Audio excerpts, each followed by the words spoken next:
Experienced operational issues. The USS Benfold destroyer lost power in the South China Sea, leading to the collapse of the ship's water system. Crews also say they did not have working toilets, potable water, or air conditioning for days.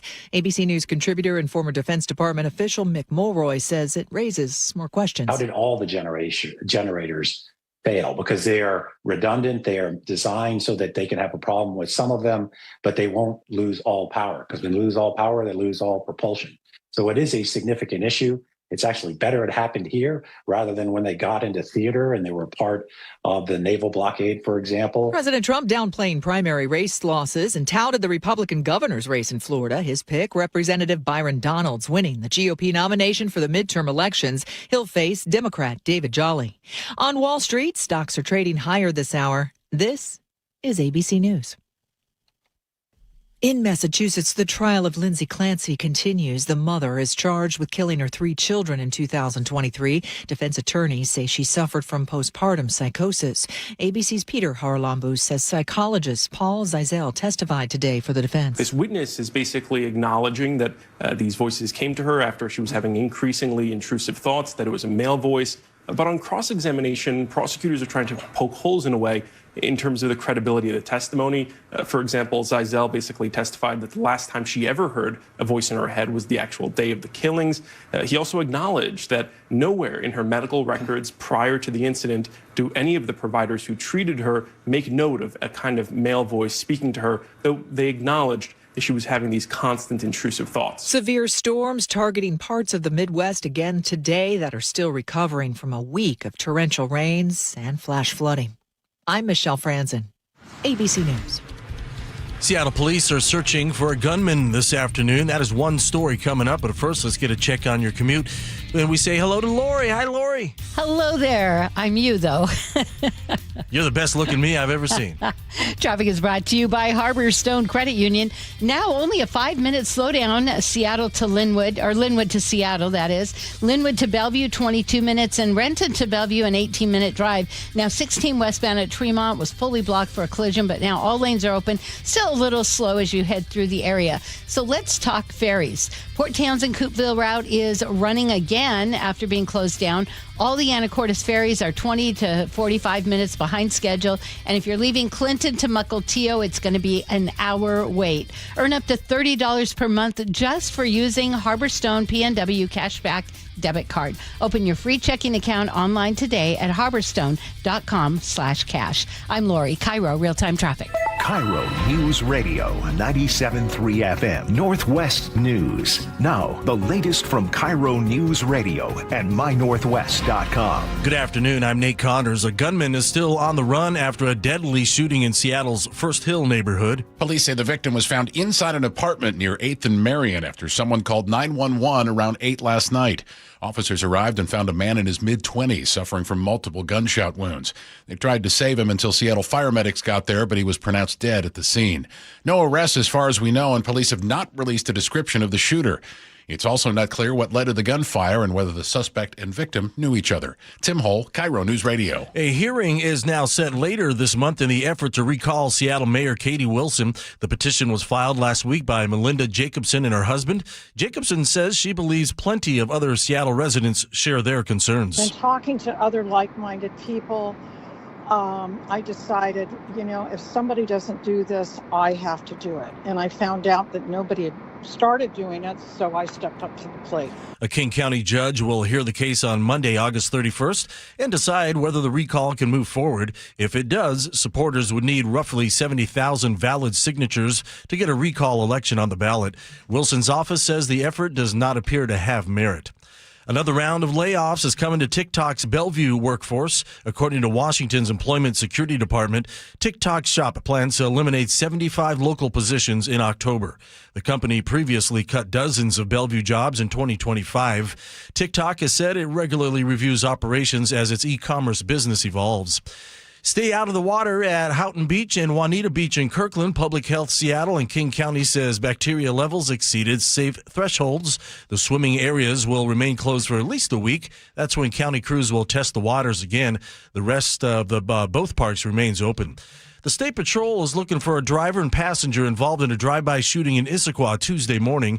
KIRO 7 TV's Monique Minglovin reports. This was around 11 a.m. State Patrol says a driver called 911 saying they'd been shot at on westbound I-90. The victim says they first saw the suspect's car on Front Street, describing it as a dark gray Infiniti G37. Now, the shooting apparently happened after they got on I-90 between State Route 900 and the Westlake Sammamish Parkway exit.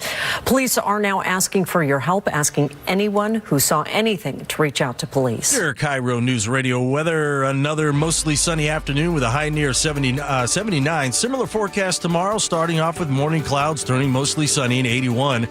Friday, we'll start to see clouds roll in, partly sunny conditions and 79. And then the weekend will dip into the mid to lower 70s with isolated thunderstorms. Mostly sunny and 65 right now in downtown Seattle. I'm Nate Connors, KIRO News Radio. Your best source for local news, serving Western Washington and the world with a KIRO News Radio app. Always streaming live on your smart speakers. You're listening to KIRO News Radio, Northwest News. And now, it's time for the Jake and Spike Show on KIRO News Radio. With your hosts, Jake Skorheim and Spike O'Neill.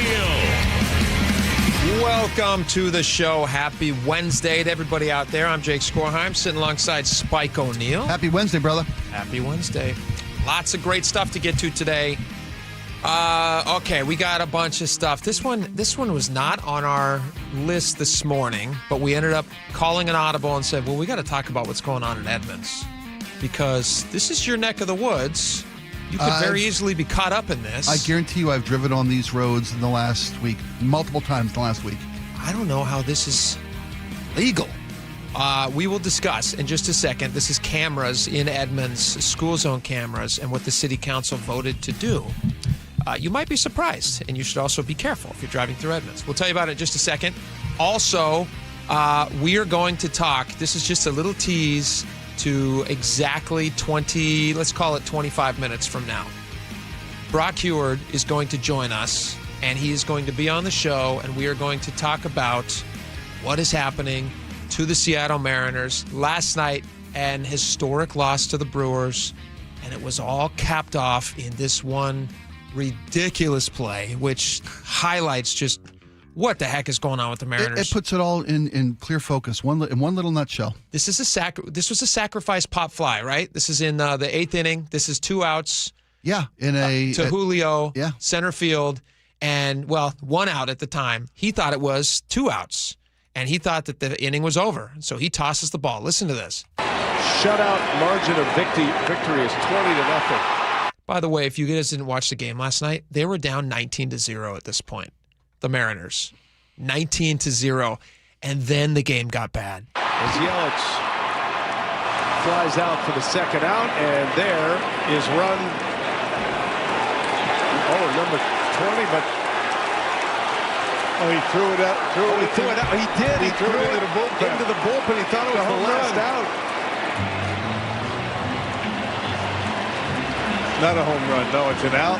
But then 2 bases from the field. From both of the runners. I couldn't figure out where the ball was. Yeah, he thought it was 3 outs. All right, so and then the organ player gets into the game. That was just insult to injury there, man. Because the bases are loaded at the time, they get to advance. What is it? 2 runners? 2 bases on a ball out of play. Good golly. Isn't that just the craziest thing? They end up losing the game 22-0, which is a record. I think I heard Nick say earlier this morning, I thought I checked out on the Packers-Seahawks score.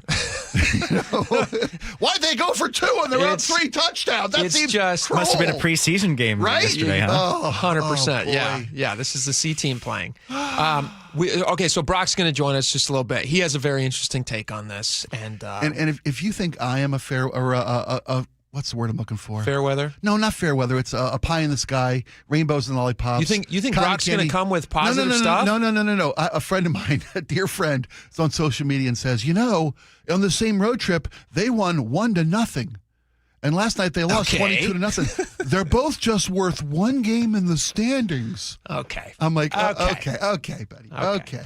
Brock's going to help us shed that new some... liquid Xanax I've been hearing about. Puts a drop under his tongue and Last night doesn't hurt so bad. Yeah, no, he's Brock's such an uplifting Brock's a guy. pragmatic realist. I'm hoping that he can make us feel a little bit better about this. He can take the emotion out of it and tell us what's up with the team from a clinical and from an inside perspective. Absolutely. All right, so join us for that next segment. We got to kick things off. This is Edmonds City Council.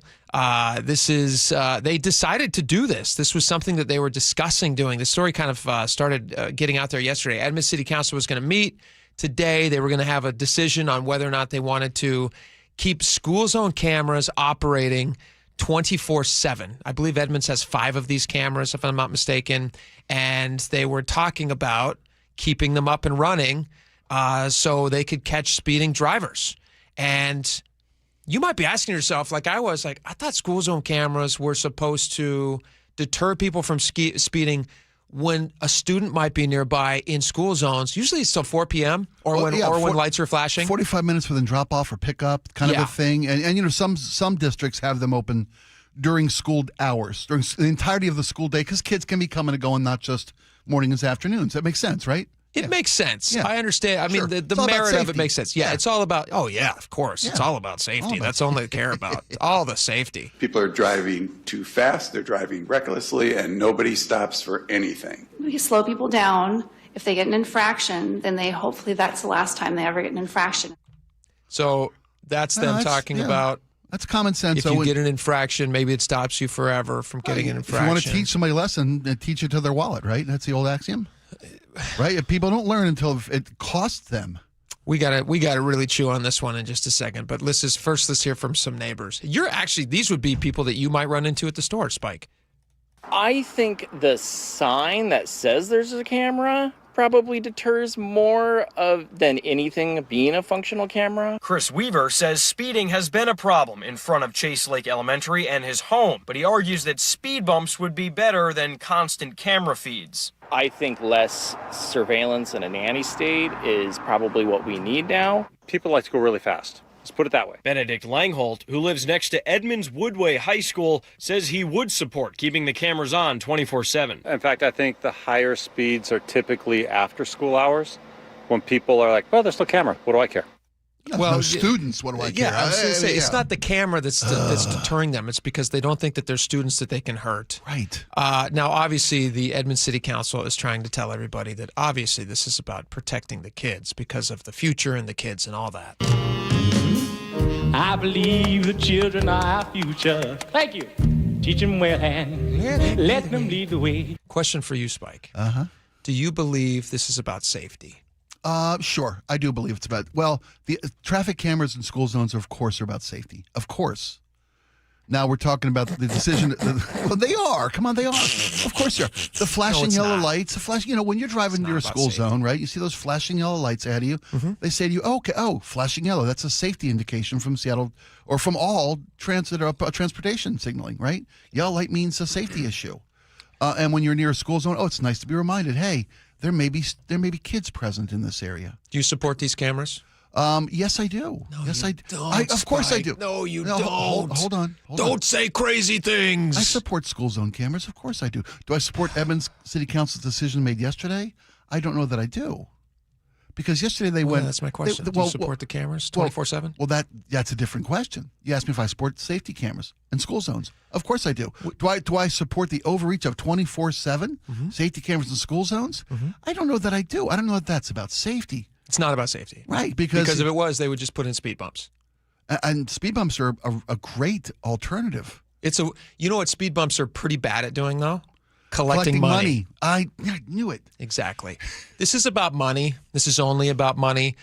Fines for speeding outside of school hours would be $144. During school hours, it's a little bit more. They put a premium on those kids, as they should. $290 is what you'd pay for that one. The cameras in Edmonds, they estimate, will bring in $1 million, they say, on this program. They're going to bring in $1 million. Now, I think Edmonds is, I imagine, probably underwater on their finances. Edmonds, like most municipalities, most cities, are on a budget deficit. Absolutely. Okay. Yeah. So they see this as an opportunity to make more money. This is not about protecting kids, namely because there's no kids around to protect. At 2 a.m., there's no point in a school zone camera. This makes zero sense unless it's about dollars. So the idea that they're trying to sell people on, hey, this is about kids and protecting kids and changing drivers' habits. I just don't believe it. If it was, then I think they could accomplish all of that with a speed bump.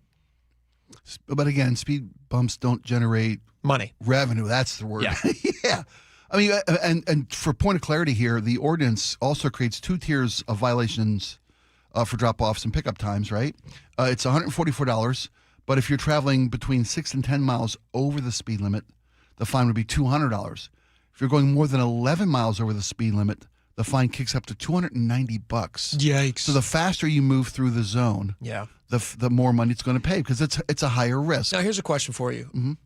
School zone is usually, is it 25 miles an hour or 20 or 25? It's 25, I believe. Maybe they did lower it to 20 recently. It seems to me, my memory tells me that they lowered. Which is just, I feel like 25 is a good speed near a school zone. Does that traffic speed change after school is out? Does that kick up to what other roads, similar roads nearby might be, like a 30 or 35? No, it does not. So it's going to Those stay. signs don't change. It's going to stay at 25 all night. Has it always been? Has it always been that? And they just ticket it differently? So school zones always have the same 25 mile an hour speed limit. Yeah, I believe even so. outside of school zone time. I think so. I'll double check real quick on the state's website. Okay. I believe that's the case. The speed limit is ridiculous. It's very slow, but I'm fine with it. It's the cameras that are charging you money. That's all they care about is the money. I mean, I would bet you dollars to donuts. Half the people that think this is a good idea are the same people that would tell you that downtown Seattle should not have cameras because of safety concerns from federal government. Guarantee. Don't you think? Wait a minute. There's a lot. You. There's a lot of yeah. Don't you think that? I think that. No. You're changing my You're changing my statements here. Do you think downtown should have cameras? Yes, I do. Absolutely. And I think that you should be able to trust that the information gathered. But you don't trust the ones that are currently down. I'm not trying to put you on the spot. I don't trust that information gathered is being kept in safe confines. But you trust the Edmonds people. I don't think that 2:00 in the morning is the time to get a speed ticket in a school zone. I don't see any validity to that expansion so no of the hours in Edmonds. Not after I say 11 p.m. to 6 a.m. when there's reasonable expectation that kids could be around. I mean, I get it. G made a good point this morning. They discussed this on G and Ursula. G made a good point. Just because school's not in session, right? Just because it's after school hours or if it's summertime. Yeah. Schools still are playgrounds and lots and the whole 9 yards. Kids still come and use school facilities. Yeah, but so are parks, and we don't put speed zone cameras next to parks. I'm just saying why it might be a good idea to keep kids safe around schools even when school's not in session. It's not. She made that point. It's but not about. Yeah, go ahead. Sorry. But at midnight, 2 in the morning. Yeah. 4 in the morning. The fact that you're trying to keep the claim that you're trying to keep kids safe just is disingenuous. I mean, you got to be an absolute tool to believe that that's all about safety. I agree. But the Edmonton City Council voted for it. Well, are you calling them tools? Well, I think their rationale for doing this is disingenuous, and you have to be a tool to believe it. Yeah. If they're selling this, anybody buying this is a tool. If you're a tool to believe it, doesn't that make you a tool to sell it as well? No, it makes you I'll be really careful. I live in this community and they know what my car looks like. I know that firsthand because I've gotten the tickets. City officials say the goal is to reduce speeding by issuing tickets, and this is going to keep kids safe. It's money. Don't we all know it's money? I mean, we all know it's money. Everybody listening knows it's money. Do you have the quote from the city council meeting about the potential revenue generated? Yeah. Because that quote was in there too. Because that came up in the council meeting. $1 million? Yes. Yeah, $1 million. They ran a check, a pilot, I guess you should call this, a test program in this particular school zones, and they lay the strips across. They monitor traffic. They monitor speeds. They estimated that 5,000 violations would have been occurred in this one particular school zone. Yeah, over just during their test period. Yeah, I love speed bumps. I love speed bumps. Speed bumps are a great idea. They're easy to put in. They are very damaging. They're very damaging to a vehicle. You can't steal the copper out of them. Yeah. Right? They're great. Yeah. Do that. Speed bumps, guys. Speed bumps is where it's at. That's the future. Speed bumps is the future. I believe it's speed bumps are the future. Speed bumps. All right, can we move on to something else real fast? We're going to run out of time. You going to ask a question? Here's our question. Yeah, our question of the day. Do you think that Edmonds should have these cameras on? Here's the real question. Do you think this is really about protecting kids? Or is this just about money, money, money, money? This is clearly, in my opinion, about money, money, money. Otherwise, they wouldn't have highlighted the $1 million they're so excited to make. They would have talked about all the safety for all the kids. And the story indicates how many accidents have occurred in these particular school zones. There's numbers. There are accidents. There is a safety concern. But when you also bring up it's going to generate $1 million in revenue for your underwater city, and you're putting them on when there's no chance a kid's going to be out there, and Also, you're making it safe. Because I think it's going to bug them. I would ask the Edmonds City Council, can they guarantee that none of this camera footage is going to make its way into the federal government? Don't you think that's a fair question? I think Can you guarantee the public in Edmonds that it's never going to make its way to the federal government? For continuity's sake, I think that's a fair question to ask. I also asked that same question of Bob Ferguson on all the toll cameras on the freeway and on 405 and 167. Can you guarantee that none of these pictures are ever going to make their way to the federal government? Because if you can't, that doesn't seem very safe to me, per his own reasoning. All right, so that's a great question. 888-973-5476. Speed zone cams, 24/7. Also, do you think this is going to happen in other cities? Are they going to see this lustily, greedily looking at what Edmonds has done and just say to themselves, hey, you know what? We got school zone cameras. We can do the same thing.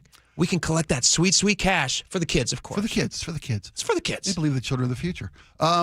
It's already taking place in Lake Forest Park and in Kenmore. Those two cities already are. They do 24/7? 24/7 school zone Remind me to cameras. stay out of Lake Forest Park and Kenmore. Lake Forest Park. And it's on that same northern Seattle, southern Snohomish County areas. Yep. Yeah. There you go. All right. Real quick, Katie Wilson, there's a recall effort. You heard a little bit about this in the top of the hour news break. The way this is going to work, I did some deep diving into this. I'm sure you did as well, Spike. But the way this is going to work is it's at least going to get in front of a judge. I mean, that wasn't even a guarantee. First, they had to go to the King County prosecuting office. Right. Prosecutors, attorneys. They have to look through it. What they're reviewing, the civil division reviews whether or not you think it would be like a lot of stuff, but all they're really reviewing is, do the people who who started the petition, in this case, the woman we had on, Melinda Jacobson and her partner, are they registered voters in Seattle, which checks out that they are? Did they provide a concise summary of the claims that they have against Katie Wilson? In this case, they did. At least it was decided by the King County Prosecuting Attorney's Office. And then finally, did they sign the petition? So it's not like this is not rocket science. It now goes to a judge at Superior Court. Judge has until, is it the 1st? There's a hearing on the 31st, I believe. Okay, 31st end of the month. There'll be a hearing, and both the petitioners, the couple that put the petition forth, that are registered voters that made a concise argument for the reason for, and signed it too. They had to sign it, make sure they're real people. They even signed it. That's the low barrier for getting a petition in front of a hearing, in front of a judge. Yep. They can be in attendance. They're not required to be. The mayor can be in attendance. Not required to be. The public can. It's open to the public. If people want to chime in on this, this is a hearing to see if it goes forth and then would be moved. What's the next step toward the prosecutor's office? The judge has to decide. The Superior Court judge has to decide whether or not Mayor Wilson committed malfeasance in her acts as mayor. Now, this is alleging basically that she's not up to the job, so it's kind of a wide net. Is it specific enough of a thing that they're alleging that she did or didn't do to, justify it being on the ballot for people to? And so that's the question. And because they don't know yet how the judge is going to rule, the next steps are still kind of unclear. Can I throw a what about or a what if at you? Yeah. There's still a question as to who told who not to say what on the night of the shooting at the Bite of Seattle. Sounds like an Abbott and Costello bit. Who said don't alert the media or don't alert the public? Yeah. Who made the call? There's still unanswered questions about that. There are stories that there are members of the law enforcement community that says we got the receipts on how information was delivered to the public. Oh. Is that something that would be coming up at a hearing? Whether or not malfeasance can be established? Maybe. I mean, I would think malfeasance is the intentional act of an individual to cause harm. Well, I would imagine that the judge would need, want to have all the evidence. If the judge is going to say this doesn't meet the standards to get on the ballot, then there's got to be a reason. And if he's going to say, he or she is going to say it does meet the standards, it's going to be at least can you move towards being on a ballot. Establish intent. Abuse of power is one of the criteria for malfeasance. Yeah. Right? Did the mayor say to the local law enforcement community, do not release any information until I say to do so? Do you think this is going to be successful? It's a question I have. Depends upon when we learn what we want to know about the decisions made on that night with regard to public safety. Yeah. We've been banging on the drum. How come the city had an active shooter for 5 hours before they were told there was an active shooter in our midst? How is that not putting the city's safety at risk? Unrealized. That's still a person still on the run. Exactly. Yeah. If they prove that, and if they have receipts to prove that, I think it hits the bar for malfeasance. I think it moves forward at that point. Depends what we hear at the hearing.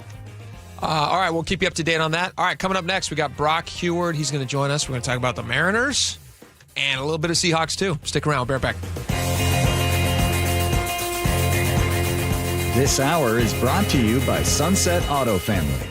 Dear Ursula, I have a group of friends who have bonded over... Hi, I'm Ursula Voitin from the G and Ursula Show, and I'm launching a new podcast called Ask Ursula. This is your space. Real life, real questions, whether it's about family, friendships, love, and yes, even the fun stuff like travel and finding your signature scent. Hit me up and ask your questions at mynorthwest.com/Ursula. I look forward to connecting with you. At mynorthwest.com and the G and Ursula YouTube channel. Eric Johnson here. I spent the past 30 years working to help make our community better informed, better protected when it comes to consumer issues, and better equipped to take on whatever life throws at us. That's why I love the free Washington Accident book series from Davis Law Group. These books keep us better informed about the law, better able to protect ourselves on and off the road, and better off when all is said and done after an accident. Chris Davis didn't have to write these books. He did it because he saw a need. People who were in accidents or other legal situations didn't know what to do, what pictures to take, documents to request. Only a tiny fraction of the people who get these 3 books will ever become clients of Davis Law Group, but that's not the point. Chris wrote them because it was the right thing to do. The free Washington Accident book series is a must-have for drivers who want to be prepared for whatever the road might throw at them. Get yours at WashingtonAccidentBooks.com. Holy smokes! The On Cruise Adventures Rick Riz Show. What happened at the ballpark yesterday? Sparky's sitting on my scorebook here, my cat. Friday mornings at 8:15 on Seattle's Morning News. You're still glowing, flirting, grooving. You've still got it. But your immune system weakens as you age, making it harder to fight illnesses like pneumococcal pneumonia and RSV. Vaccines are a key part of any health routine and can help protect you from getting really sick. Ask your doctor or pharmacist which vaccines you need. See more at PfizerForAll.com. Sponsored by Pfizer.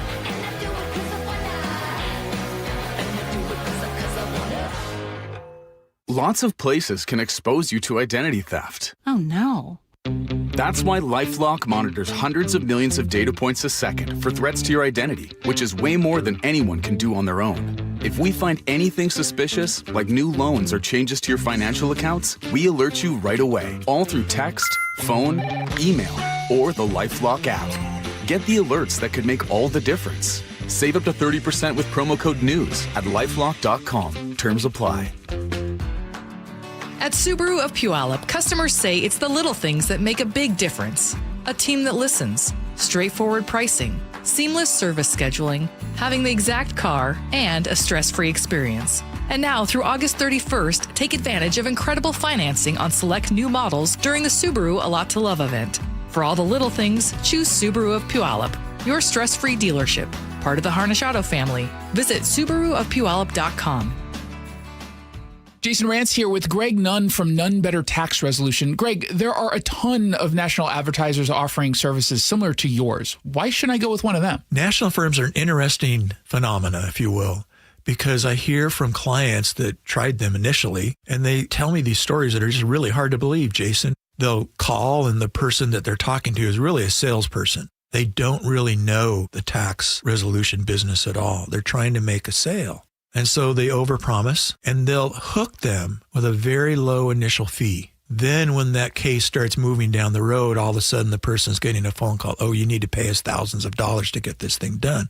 And they tell me sometimes it never gets done. So it's a tax resolution scheme without any of the resolution. I really believe part of it is. If you're having trouble with the IRS, call Greg Nunn with None Better Tax Resolution. 425-947-1967 or Google NUNN. None Better Tax Resolution. At the end of a long week, Nick and I settle into our hot tub. We look at each other and go, this is the life. There's just something about the end of the week in a hot tub. John Curley here. Seattle Hot Tub knows exactly how it feels. They've got hot tubs and swim spas, cold plunges for just about every single lifestyle. A hot tub for those, quiet weekends. A swim spa in the morning when you want to get a real workout without having to go to the gym. And a cold plunge for invigorating recovery. That's what I want to get. Seattle Hot Tub Company carries American-made products from Marquee and Cow Spas. Different sizes, different features, different price points.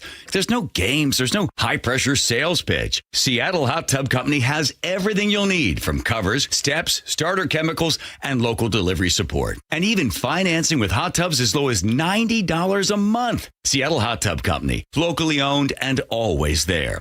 The getaway starts in your own backyard. Find them online at seattlehottub.com.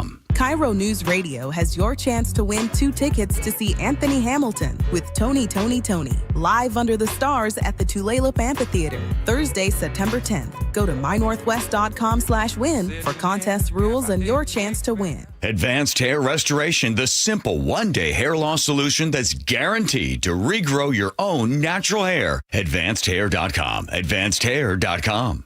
KIRO News Radio 97.3 FM Northwest News. Now, the latest from KIRO News Radio and mynorthwest.com. Good afternoon. I'm Nate Connors. Drivers in Edmonds are about to face round-the-clock enforcement in school zones. The Everett Herald reports the City Council has approved operating 5 speed cameras at 4 schools, 24 hours a day, 7 days a week. The cameras previously operated only during school hours. Drivers going 7 miles per hour or more over the speed limit can receive a $144 ticket. Washington's unemployment rate dipped slightly to 5% in July. The state added an estimated 21,100 jobs, marking the 3rd straight month of job growth. The biggest gains came in education and health services, leisure and hospitality, and professional and business services. The Seattle, Bellevue, Everett area also saw fewer unemployment people last month. There's a new development in an early August homicide in Tacoma's North End neighborhood. James Lynch has more. Tacoma police say on Tuesday they arrested a 3rd suspect, an adult male, and booked him into the Pierce County Jail for murder in the 1st degree. The charges are tied to an August 7th fatal shooting of an adult man near North 30th Street and North Star Street. Detectives had already arrested an injured adult male suspect at a local hospital, and a juvenile suspect was also arrested earlier this month. James Lynch, KIRO News Radio. State Farm is cutting $5 billion in checks to auto insurance customers. According to the News Tribune, it's the largest dividend in the company's 100-year history. If you had a State Farm policy last year, you could get about $100 back per vehicle. State Farm is the biggest car insurer in Washington and 28 other states. Payments are already going out in waves. A Seattle council member wants tougher rules to make city streets safer. Rob Saka is proposing the Safer Streets Act, a package of bills designed to accelerate Seattle's goal of eliminating traffic deaths and serious injuries by 2030. The plan would require more safety measures and faster action after deadly crashes. The council will get its first briefing tomorrow. Seattle's Office of Labor Standards says Uber Eats will pay nearly $4.4 billion to more than 14,000 workers. The settlement covers alleged violations of Seattle's minimum payment law, including unpaid minimum payments for some canceled orders and work performed in the city. Uber Eats will also pay nearly $6,000 in fines to Seattle. This is the 2nd largest settlement for the office. A quick look at Wall Street. The Dow up 177, S&P 500 up 30, the NASDAQ up 93.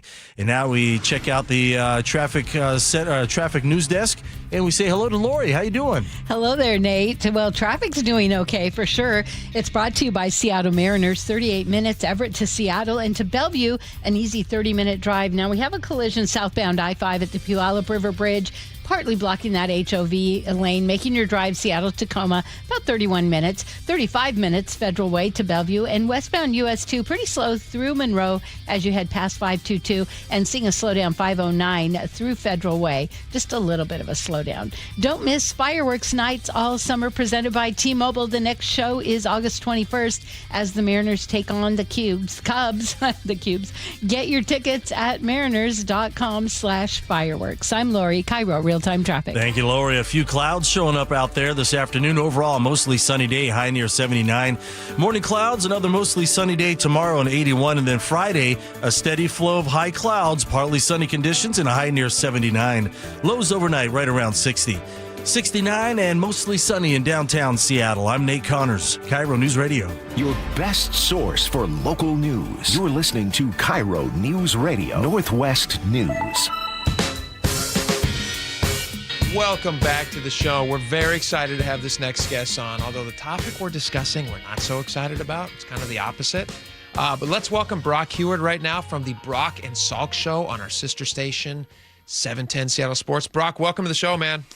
How you boys doing? We doing better on our baseball team? Yes. These are going hand in hand, though, over a cliff. I saw a post you did. I don't know if it was on X or where it was, but you were posting about what happened last night with the Mariners and specifically with Julio's throw into the stands. Yeah. What the heck is happening? Yeah, that's pretty bad. Let's see what I tweeted last night. I forget, between that and the fun of Hard Knocks, I said, beyond embarrassing. Again, on the same night that Hard Knocks is front and center, the Mariners and Julio do this. How you handle the little things is how you handle everything. And that's just infuriating. So you're star, you're all-star, you're the face of the franchise, and you don't know how many outs there are, albeit in a game that's totally lost at that point. You lose 22-0, worst loss in franchise history. But it's just the little details. The big things are hurting them. They're injured. They're beat up. Their stars are all beat up. They're not talking about that with Cal and Naylor and others. JP is out. They've had a litany of injuries, more than I can remember in any time, to their positional players, and that's played an enormous role. But just the attention to detail, and in that moment, that just can't happen. I saw somebody else posting, they said, you're down 19-0, and then things get bad. Yeah, it gets even worse. I mean, the thing about it is, like, that team, our expectations for that team were so high. You have all these bandwagon fans like myself who got really excited, and I'm watching the games with my sons, and the season starts going, it's rolling along. And thank the Lord that they're in such a horrible division, that they're still only 4 games back, but that doesn't make you feel that much better about the team, because everybody's bad in that division. Can I pose maybe a possibility here? Do you think there's any chance? Lining? Yes, you know me. Yeah. I'm a cockeyed optimist. I think Julio took one for the team last night, because no one's talking about missed opportunities, swinging at bad pitches, any of the other things that went wrong in a 22-0 loss. All the other errors. Everybody's talking about a throw to the stands because Julio can't count to 3. What do you think? Anything to that? What's the Dumb and Dumber line? So you're saying there's a chance. 1 in a million. So you're saying there's a chance. I'm more worried about Cal not holding onto a ball at home plate, or in the first inning, first inning. Right. He's got it out at home plate, and he lets a guy knock the ball out of his mitt. Yeah, there's some debate about that in today's game, and how maybe that was miscalled. So maybe a little bit of benefit of the doubt there. That's a physical mistake. Julio's is a mental mistake. And this game is so hard. I've learned that in watching it for 17 years here as the flagship of the Mariners, and watching them every day and passionate. And I'm not a bandwagon. It is our livelihoods, right? Especially during baseball season. We talk about it every day. And the better the team does, the more people tune in and listen. And, just that's the reality of it. It's the way it goes. And you're right, Jake. They cast a bigger net than maybe they ever have with World Series expectations. Getting that close last year, further up the mountain than they've ever gotten in a season. 7 outs away from their first World Series appearance.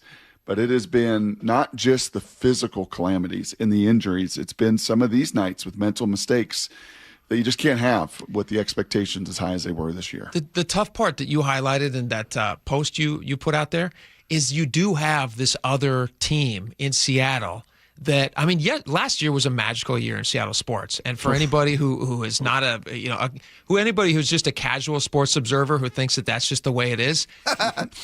Honestly, it was that was like an asteroid that gets close to the earth and it only happens once every 1,000 years. You just never know when that's going to come around again. But we were all kind of heading into this season going well, this Mariners team is stacked. They locked down a bunch of talent. Cal's hitting out of his mind. This is going to be a great season.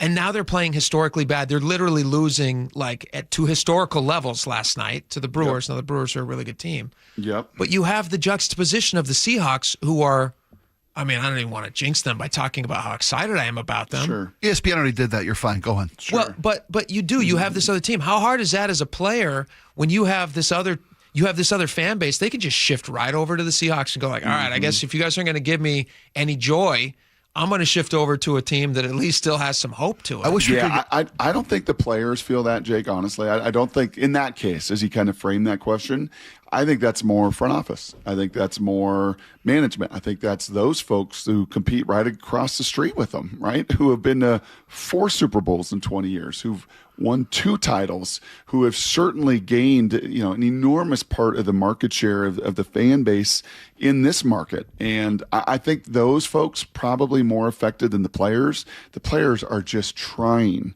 to dig themselves out. They're the ones that are wearing this. They're the ones that are struggling. They're the ones who are failing. They're the ones whose girlfriends and moms and wives and family are having to endure all of it right alongside with them in an incredibly challenging, the most challenging season many of them have ever had in their lives. So I think the players have that more of a hyper focus, but there's no question. The coaches, the management, the front office, the team in large, I think they feel the weight of their neighbor across the street. You ever have a sibling that could just do no wrong?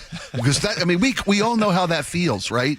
No matter what we do, our brother just we should call Damon up and see how that feels. You're talking to Heward here. All the Hewards crush it. We should get Damon on and see what it feels like to have your brother just go so much further. Right, sure. Well, he played 12 years and got 2 Super Bowls.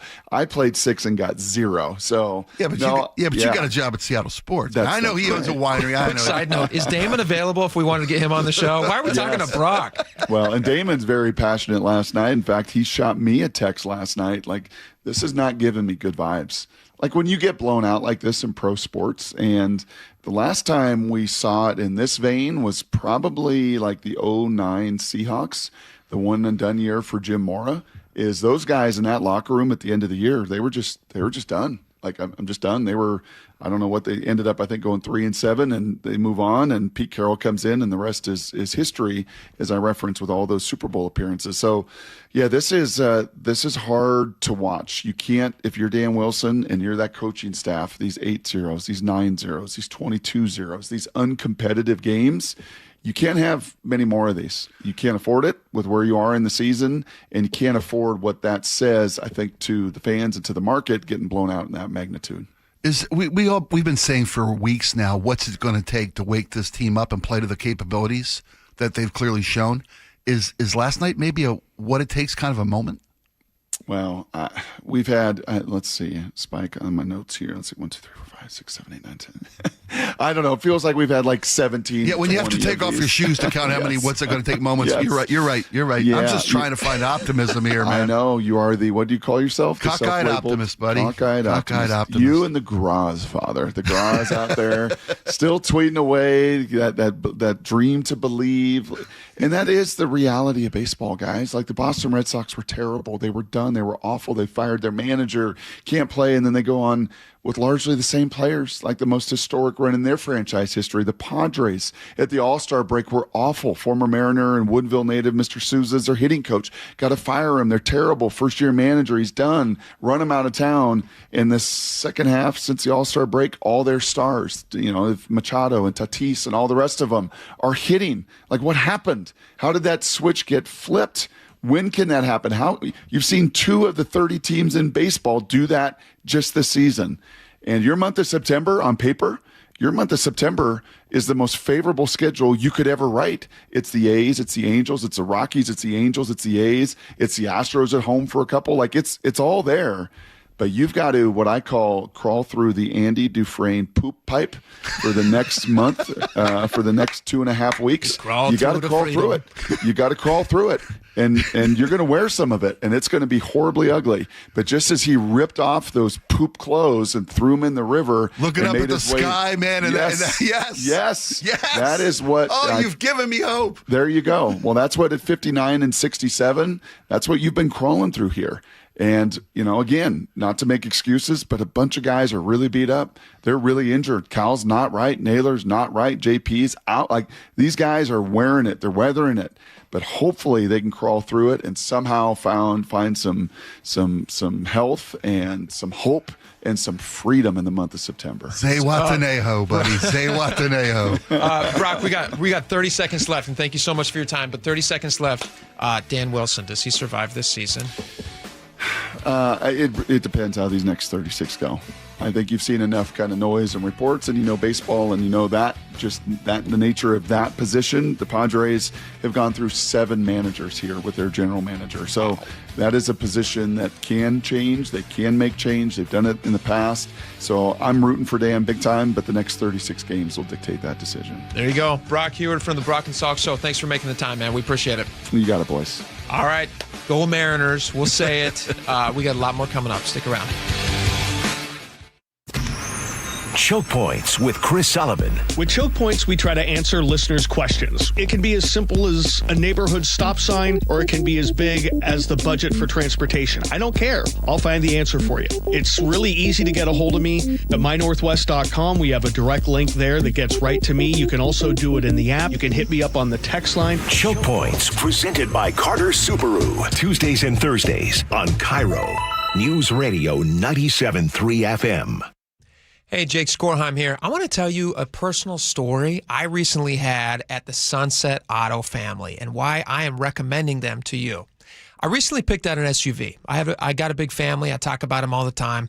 SUV had 3 rows, leather, all the tech bells and whistles. I thought that's what I wanted. It was just too fancy for me. Turns out I'm more of a truck guy. What I really wanted was something great on gas that could still haul the family and all the gear. Thankfully, with Sunset's 48-hour used vehicle exchange, I was all set.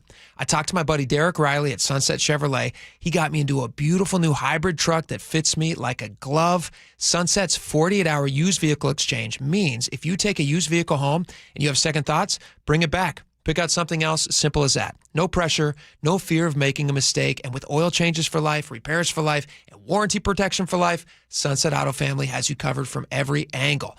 This is the biggest no-brainer in the world of no-brainers. Sunset Chevrolet in Sumner, Sunset Ford of Sumner, Sunset Kia of Auburn. You just get more in Sunset, and people like me do like that. Are you looking for the best deal on a new home? Discover the D.R. Horton Home of the Week. With new home communities from Lacey to Stanwood, ranging from the low 500s to the high 1 millions, D.R. Horton has the right home at the best value for you. Your new home is within reach, so what are you waiting for? Learn more about the D.R. Horton Home of the Week. Visit drhorton.com and schedule a tour today.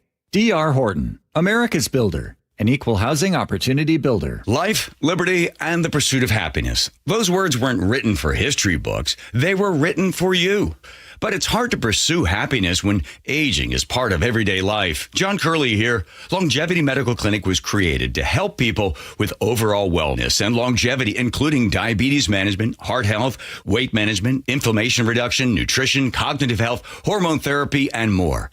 I can tell you from personal experience being a patient for 17 years, I have a richer, fuller life, and I'm better able to pursue my own happiness. As America celebrates 250 years of independence, give yourself the chance to reclaim yours.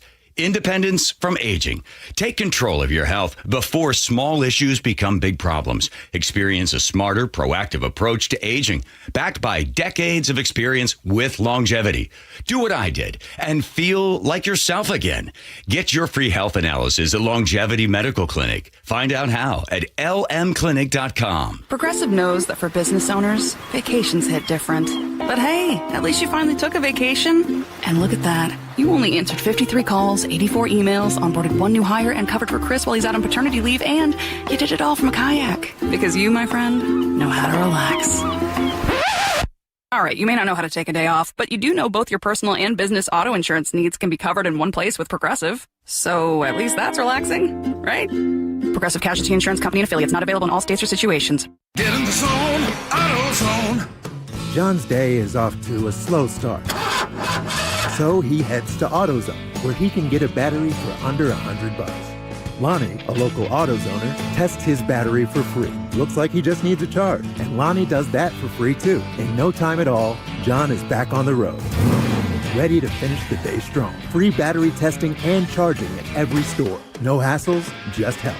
Get in the zone, AutoZone. Restrictions apply. Certain industries expose workers to hazardous chemicals. If you worked in a paper or pulp mill, or in aircraft manufacturing or painting at Boeing, and have a child born with birth defects, your child may be entitled to legal damages as a result of your exposure to such chemicals. Birth defects have been linked to toxic chemicals, metals, and solvents used in these industries. If your child was born with brain or spinal cord damage, organ or limb malformations, blindness, cerebral palsy, genetic damage, or other birth defects, and you're a past or present worker in a paper or pulp mill, aircraft manufacturing, or painting, contact us now toll-free at 1-866-99-TOXIC. Your children may be entitled to legal damages. If you're a past or present worker in a paper or pulp mill or aircraft manufacturing or painting at Boeing, and your child has a birth defect, call toll-free at 1-866-99-TOXIC. Your call is confidential. 1-866-99-TOXIC. Message authorized by Weinstein Cajano, 600 University Street, Suite 1620, Seattle, Washington. Are you curious about who offers the best deals on top-rated Samsung, LG, and Sony TVs? The answer is surprising. It's not online, and it's not the warehouse clubs.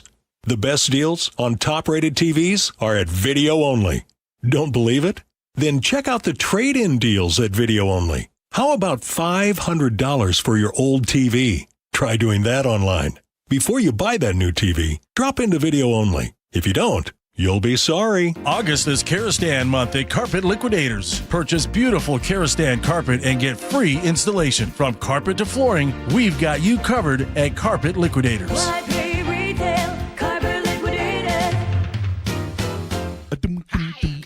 Jazz Alley invites you to experience the legendary Take Six, the most awarded a cappella group in history, with 10 Grammys. Shows run August 20th through the 23rd. Tickets at jazzalley.com.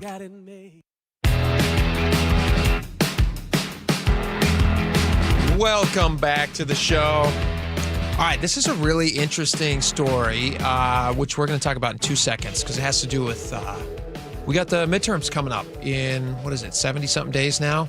We have... 79 days. We got polling. We have, people are always trying to predict the future. In fact, a lot of people bet on it. I was going to say, yeah, they are. And so we have this story out of... The Seattle Times had this, but I think it was probably it broke in Los Angeles. Yeah, LA Times. Well, yeah, LA Times. New York Times reposted. Yeah, it's getting a lot of attention. So there was a group that was posting... polling numbers, and they were called Median Strategies was the name of the group. And some of these polling numbers were very, very favorable to certain candidates, and then the primary day came and went, and those candidates did not, those numbers did not end up looking like they were legitimate. Those candidates then lost, and then the company who put out the polling numbers, Median Strategies, is essentially like closed up shop and just gone away.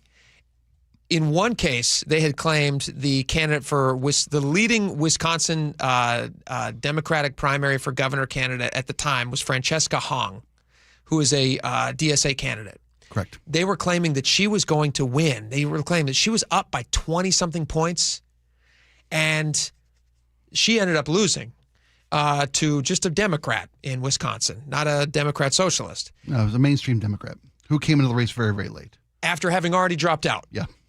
And then got back in. So the question is like, all right, well, what were they doing? What was their methodology? How are they approaching people? How are they deriving the information that they then use to back up their polling? And they basically came out with a statement that they said, this was actually a social experiment to see how fast that we could get the information we were putting out disseminated around the world of politics and in media about polling numbers, which I think through influencers and media outlets, which I think is bunk. I don't think that's the reason they were doing it. Oh, okay. Yes. Why? They said on Monday. They said their polling should not be treated as genuine polling data. They said that they fabricated the results. They were intended to examine, quote, how purported polling information could enter and spread through the political information ecosystem without independent verification. They then said at the end of their post, after closing shop, basically, they said, thank you for understanding. Now, pollsters asked the question. They said, this idea that this is a social experiment does not make any sense. I believe this was somebody whose name is Mia Costa. She's a government professor at Dartmouth. She goes, how do you know who was exposed and who wasn't? This is just wreaking havoc in an election with real stakes and no real interest in understanding the effects of what you're doing. So she's basically saying, if it's a social experiment, what were you setting out to prove? Right. What are you measuring? How fast misinformation can spread? Because we already know that, right? What I think this was to do is to discourage people from even putting up a fight. I think if you pick a candidate and you say they're up by such an insurmountable lead, it's not even worth voting on voting day for, on election day. Possible. Likely, don't you think? Well, except that what they set out to prove bore out to be true, because that story of her being up by 20 points spread like wildfire. It was reported in numerous outlets. And what do you think that does to a local person who's considering whether or not to cast their vote in the election? If they're not thinking of Hong, it may be to discourage any even showing up to vote, right? I mean, that's my crazy idea. It also may feed into the argument that, well, clearly this election wasn't fair. That candidate was up by 20 points and then lost. Let's call into question the results of every election. What the story points out is people are putting out polls with no verification and spreading stories with no checkouts. All right, we'll be right back for the 1 o'clock rundown. KIRO Newsradio is honored to bring home one of the nation's top awards in our industry, the prestigious National Edward R. Murrow Award for breaking news coverage. One award is the result of our team's hard work every single day, and none of it would be possible without you. You trust us with important information every time you choose us. Whether you listen over the air, on the KIRO Newsradio app, or you watch us on YouTube, thank you. Someone had a birthday. Yep, 50. Can't believe it. 50 years of wisdom. Great segue. We have a health reminder from the CDC. Pneumococcal vaccination is recommended for adults 50 or older. Says here, we're over 6 times more likely to be hospitalized with pneumococcal pneumonia than adults under 50. I don't love those odds. Same. Look what I found. Pfizer's Prevnar 20 is proven to help protect adults against pneumococcal pneumonia and invasive pneumococcal disease in just 1 dose. And millions have already gotten it. Continued approval may depend on a supportive study. Don't get Prevnar 20 if you have a severe allergy to its ingredients. A weakened immune system may lower your response. Common side effects include injection site pain and swelling, fatigue, headache, muscle, and joint pain. For full prescribing information, please call 1-855-213-2138. Visit Prevnar20.com or talk to your doctor or pharmacist. I'm on Prevnar20.com now, scheduling my appointment. Good idea. And happy 50th. Tim had always been active, but severe osteoarthritis in his knee eventually took that away. I was walking 3 or 4 times a week, 2.5 miles. I lost the ability to do that walking. He went looking for answers. And they said, we can either operate on the meniscus. The only other option we've got is knee replacement. But Tim wasn't ready to do that. Replacement takes 6 to 10 months recovery time. Wasn't interested in doing that. So instead, Tim chose stem cell therapy with Dr. Mark Wagner, MD, at Seattle Sports and Regenerative Medicine, the most experienced in the Northwest, with over 20,000 stem cell procedures. I heard the doctor on the radio, and he said, well, I think I can fix it. And I said, okay, let's go for it. And today? 1 to 10, the pain level is around a 1 right now. So whether it's a hip like I had, or a shoulder, elbow, ankle, wrist, or knee, before choosing surgery, see Dr. Mark Wagner first. Go to drmarkwagnermd.com. That's drmarkwagnermd.com. Guys, if your energy is down, your workouts feel harder, and your drive isn't what it used to be, it may not be aging. It could be low testosterone. At Revive Health here in Seattle, the first step is simple: a free testosterone exam and consultation with an experienced medical provider. We'll review your labs, symptoms, and overall health to determine if testosterone therapy could help improve your energy, strength, and performance. And for a limited time, qualified patients can get started with a free month of TRT.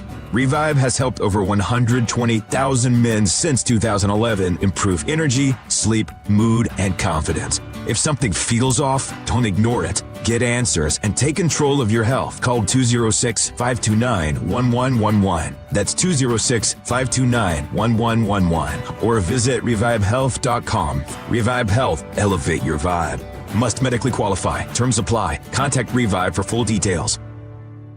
I like it hot. Beg your pardon? Can you make it hot for me, Dan? I think so. Half heated ain't hot enough. No. That's why I called you. Apollo Plumbing. Yeah, my sorry old water heater. Oh. Ain't getting me the hots anymore. You want hot water. That's what I said. That's what we do at Apollo Plumbing. And you're ready? Right now.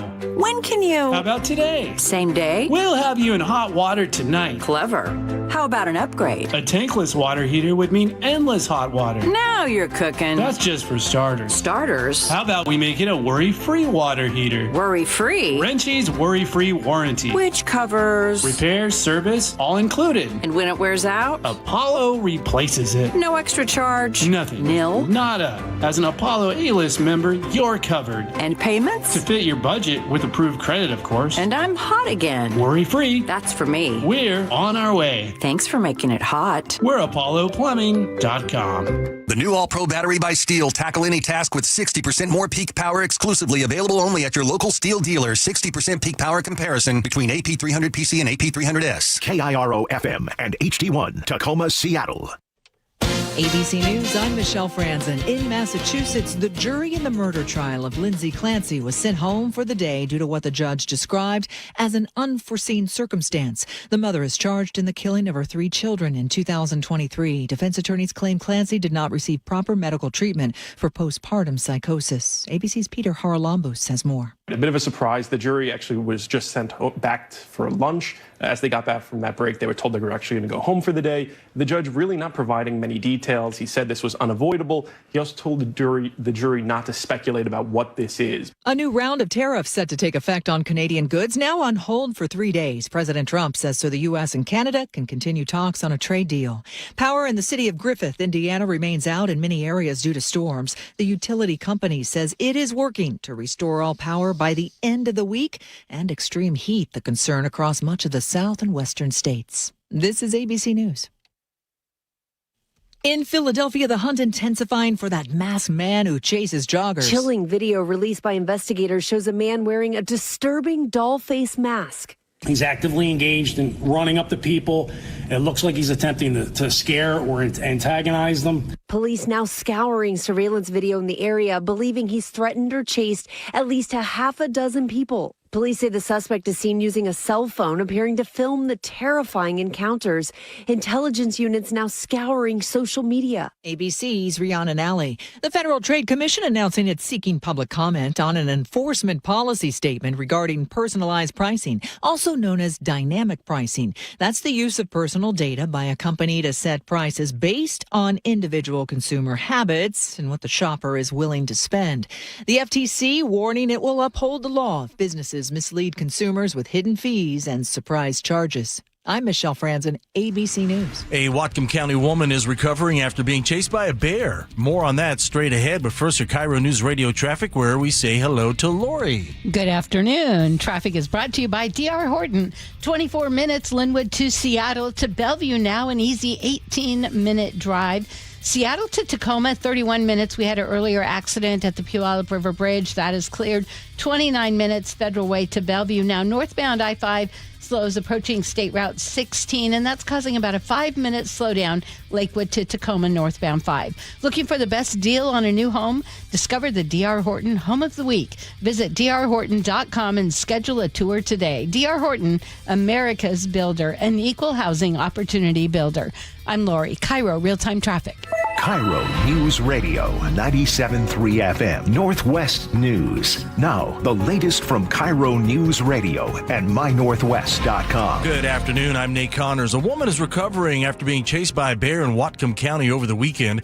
She was hiking with her dog late Saturday morning when the bear charged at her. Luckily, she wasn't bitten. Janie Ropel was riding her horse nearby and later found the hiker and her husband. Ropel tells KIRO 7 TV. She was all cut up. And we were like, well, are you okay? And she said she was just startled. And we said, well, what happened? She said that the bear was coming up the hill, up the brush, and she was running down the mountain, down the service road, and it crossed paths with her. Washington Fish and Wildlife says there haven't been any other reports of bear activity, but officers will keep an eye in that area. Help for Spokane fire victims is on the road from Pierce County today. Here's KIRO News Radio's Tim Hole. The truckload of supplies is going to hundreds of Spokane area kids who lost homes or belongings in the fires. We have approximately 400 backpacks filled with school supplies and probably about 125 winter coats. Former Pierce County Sheriff Ed Troyer, who also runs Charlie's Dinosaur, a charity that provides school supplies to kids, says the response to this week's donation drive was tremendous. A lot of people that came and dropped stuff off and donated money and went shopping. Their motivation really came from wanting to do something, just not knowing what to do. Troyer says they'll hand everything off to local firefighters and schools as a little help from the west side to the east side. Tim Hole, KIRO News Radio. The city of Federal Way is facing a $50 million tort claim. KIRO 7 TV's Dee Sun reports. The family of 27-year-old Leon Davis says he went to the hospital for help, only to be held down for a long time, leading to his death on March 14th. The King County Medical Examiner ruled Davis's death at St. Francis Hospital a homicide. It found he died of a heart attack, which was brought on by being restrained face down for 25 minutes. The medical examiner says he had injuries to his neck, head, face, and wrists. In the tort claim, the family attorney is calling for a criminal investigation into potential manslaughter charges. King County is investing $900,000 to support immigrant and refugee communities. Executive Gramai Zahilai says the funding will help South King County residents affected by federal immigration enforcement activities. The money will go to community groups providing basic needs assistance, mental health services, safety education, and family preparedness training. Amtrak service between Seattle and Portland is returning to normal after weeks of disruptions.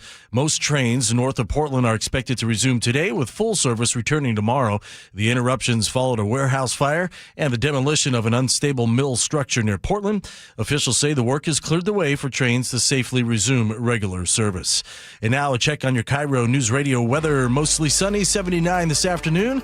Another mostly sunny day tomorrow, and 81, 79 Friday with increasing high clouds and big changes for the weekend with isolated showers and thunderstorms, highs in the mid to lower 70s. Mostly sunny and 70 in downtown Seattle. I'm Nate Connors, KIRO News Radio.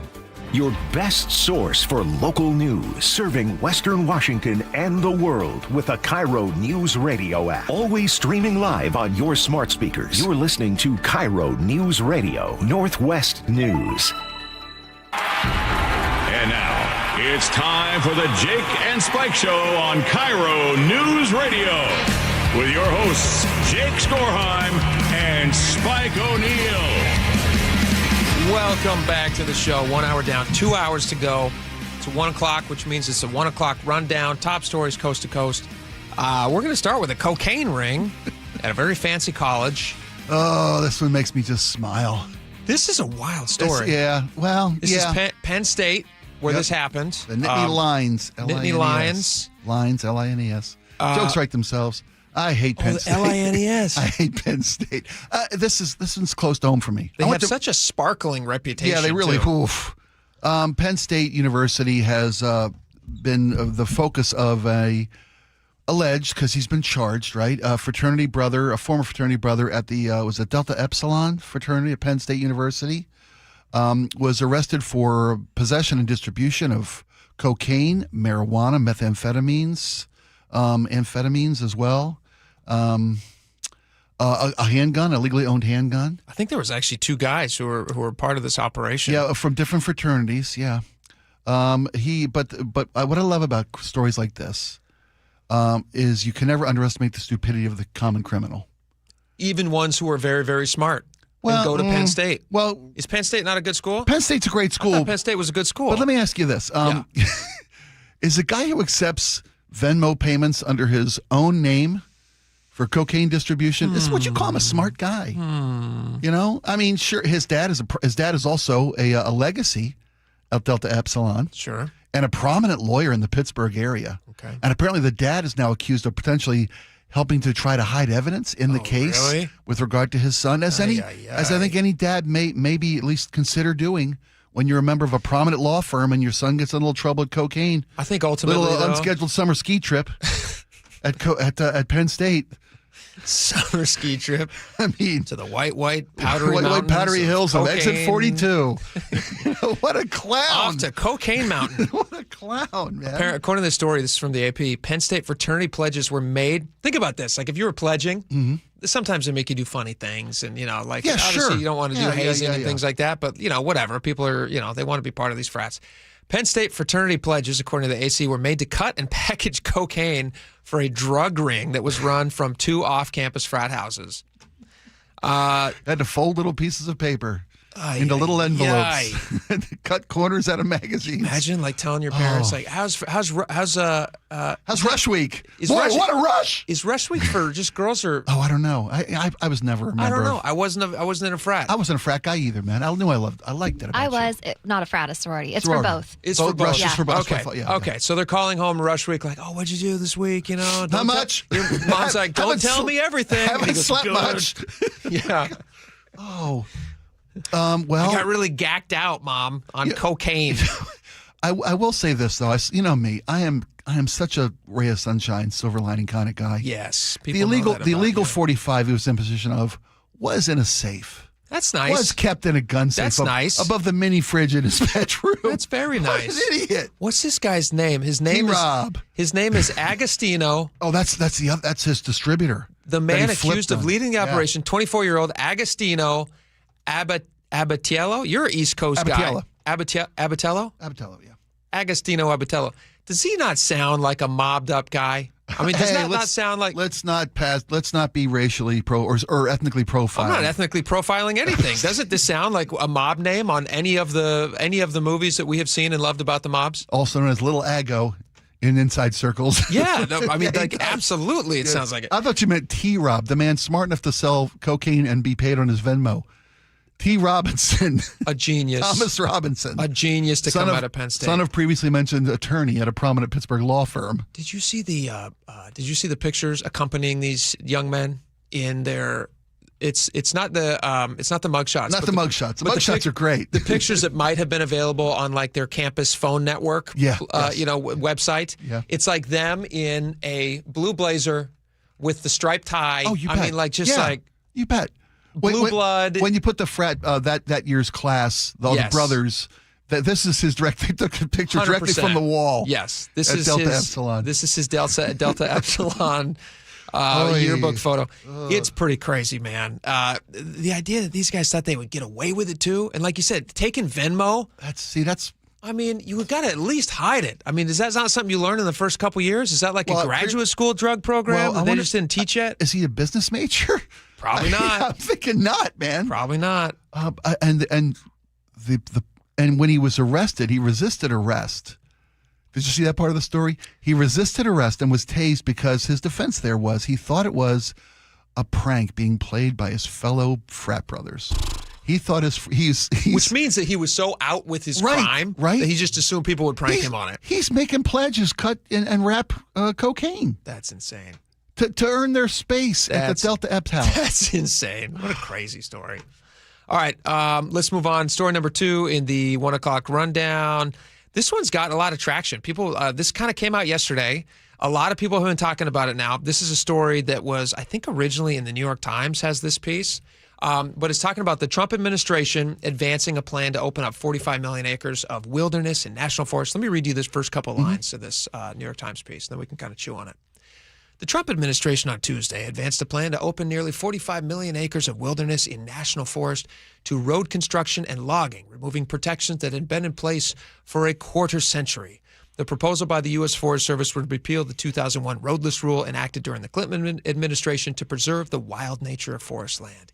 It comes as Donald Trump pressures the agency to increase logging and to thin forests to reduce wildfire risk. So this historic law has been on the books since the Spice Girls last toured America. And Trump is breaking historic traditions. Puts in perspective for me, yeah. It's opening up wildlands to development and foresting, right? Can I ask you an honest question about this? Sure. When you see a story like this, which is quite clearly written as if he's breaking some longstanding tradition, I mean, do you care anymore on these stories like this, or does it feel like, golly, just present the facts on these things. Let us figure out how we feel about it. You don't need to write it in such a way that, you know, everything is the worst thing in the world. Somebody opens up forest lands. Well, sure. Yeah, it's clearly written with a slanted point of or perspective. It's a narrative they're trying to spin into this story. I totally agree with you on that. Yeah. But it's a matter of what do you find to be a priority? Is it, opening up the foresting industry to more, that's fine if that's your prerogative. This part of the country, our part of the country, really hits home with us. We do a lot of foresting. A lot of logging industry up here. We did. We have since not done as much forestry. I mean, that's a big problem in Washington. So is it conservation is your priority, or is it, industry and livelihoods and jobs. Yeah. It's fire and fire prevention. And fire prevention is a legitimate and considerable portion of this story. Absolutely. Yeah. And these roads they're talking about putting roads in and talking about forestation. Not all forestation is to clear cut and sell wood. A lot of forestation is to, like you said, access. Fire mitigation, yes. access with wildfires on the increase like they are. I mean, you can't deny wildfires are worse every year than the year before. It'd be nice to have some access. Oftentimes we hear about these fires that are burning out of control because it's just unreachable. I've done some deep digging into this, why fires have gotten worse. Worse? Worst. Yeah, worse. I don't know words good. Yeah, words are greater. One of the reasons that wildfires have gotten to be the worst is because of those roadless rules, the rollbacks of being able to access deep parts of the forest. It's a contributing factor to that longer you could not get back there. Firefighters could not get back there. Yep. And then in a lot of cases, you weren't even allowed to go and have controlled burns. That was made illegal. You could only try to mitigate areas that were already on fire. So like in California, for instance, they used to do controlled burning, which they stopped doing. I know it well. My cousin is he's a firefighter in California. Yep. But big part of that job used to be you go out there and you start little fires in a controlled sense to stop them from being able to spread to big giant fires. You take away fuel. You're burning the underbrush, all sorts of things. Yep. Native Americans used to have something called cultural burning, which was that exact thing. Long before, we came into the land and decided that we shouldn't have fires anymore. They used to do this, and then and interestingly, in Washington and in Montana and in Oregon, there was something called the Great Fire, the Big Fire back in 1910. Have you ever heard of that? So this was apparently, I was not super aware of this, but I did a little research on this because I found it to be interesting. This was called, the Big Burn of 1910. This involved Idaho, Montana, Washington, and parts of British Columbia. It was this massive fire, killed 87 people. It burned just a ton of forest. And because the public reaction to it was so it was so bad after the fact, they were like, how could this possibly happen? Because it was a big fire and there was a bunch of wind and stuff. They started making it illegal to do controlled burns.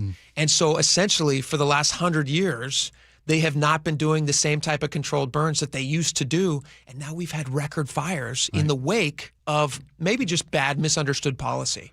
I think that's fair to say it's a contributing factor to what we've seen in wildfires. You also have to deal with drought, which are undeniably contributing factors to this as well. Drought and warmer temperatures. But lightning strikes are increased over the recent years. Yeah, but they're both contributing factors. It's disingenuous to say otherwise. How could you burn something if there's no fuel to burn? Then even if it's warmer weathers or drier climate, if there's nothing to burn, then there's not going to be the same crazy wildfire. Right, it's not going to be as intense as it is. Yeah. This is really interesting too, because as I was reading this article, I was like, man, there's a lot of this stuff in here that just feels like they're just leaning so heavily into the environmentalist thing. They talked to some environmentalists. They said the plan would destroy untouched landscapes and crucial habitats and all that stuff. They said by ripping protections from some of our oldest intact forests, the Trump administration is endangering the drinking water supplies of tens of millions and threatening wildlife habitats and yada, yada, yada. And then this guy posted... There's something to that. Do you think they should open up the lands? Because I do. I think, it's funny. We talk about regulations and over-regulations, right? And under-regulation. There's a fine balance between opening up the lands, putting in access roads, mitigating, doing forest management. But when you're talking about getting in and taking out so much forestation that you do have flood runoff and you compromise waterways, and because that's a direct effect of overforesting. So you're no. No, I mean, you got to find a balance. Too much regulation is not a good thing. Not enough regulation is also not a good thing. Yeah. And it's always the pushback between administrations. Whether you're the Clinton administration, your focus was purely ecological, or you're the Trump administration, and your focus is more with regard to the industry of forestation and the safety of fire mitigation policies that have been kind of overdoing it with regard to controlled burns and prescription burns. Yeah, a little bit of both. I thought this was an interesting take. This guy who posted, he says, my family used to have a cabin bordering the national forest in California. The loggers built and maintained an extensive dirt road network that you could ride a quad on for 60 miles and never see anyone. The logging was selective and done in a way that kept the forest healthy. When this was restricted, the road and trail network fell into disrepair and you couldn't get a pickup into the backcountry. The pine beetle came for the trees, which left a lot of standing fuel for wildfires, which couldn't be fought because there was no longer a backcountry dirt road network. Yeah. The fires were so intense because of the fuel load that they scarred the land. There was no grow back or burst of flowers the spring after, just a dead, bare mountain that could no longer support the wildlife that once flourished there, all thanks to bad federal policy that is now being addressed. Humans are part of nature, not apart from nature. Common sense dictates that we reject the mindset of both the greedy developer and the unhinged restrictionist. We need common sense radical environmentalism, which I thought was really interesting.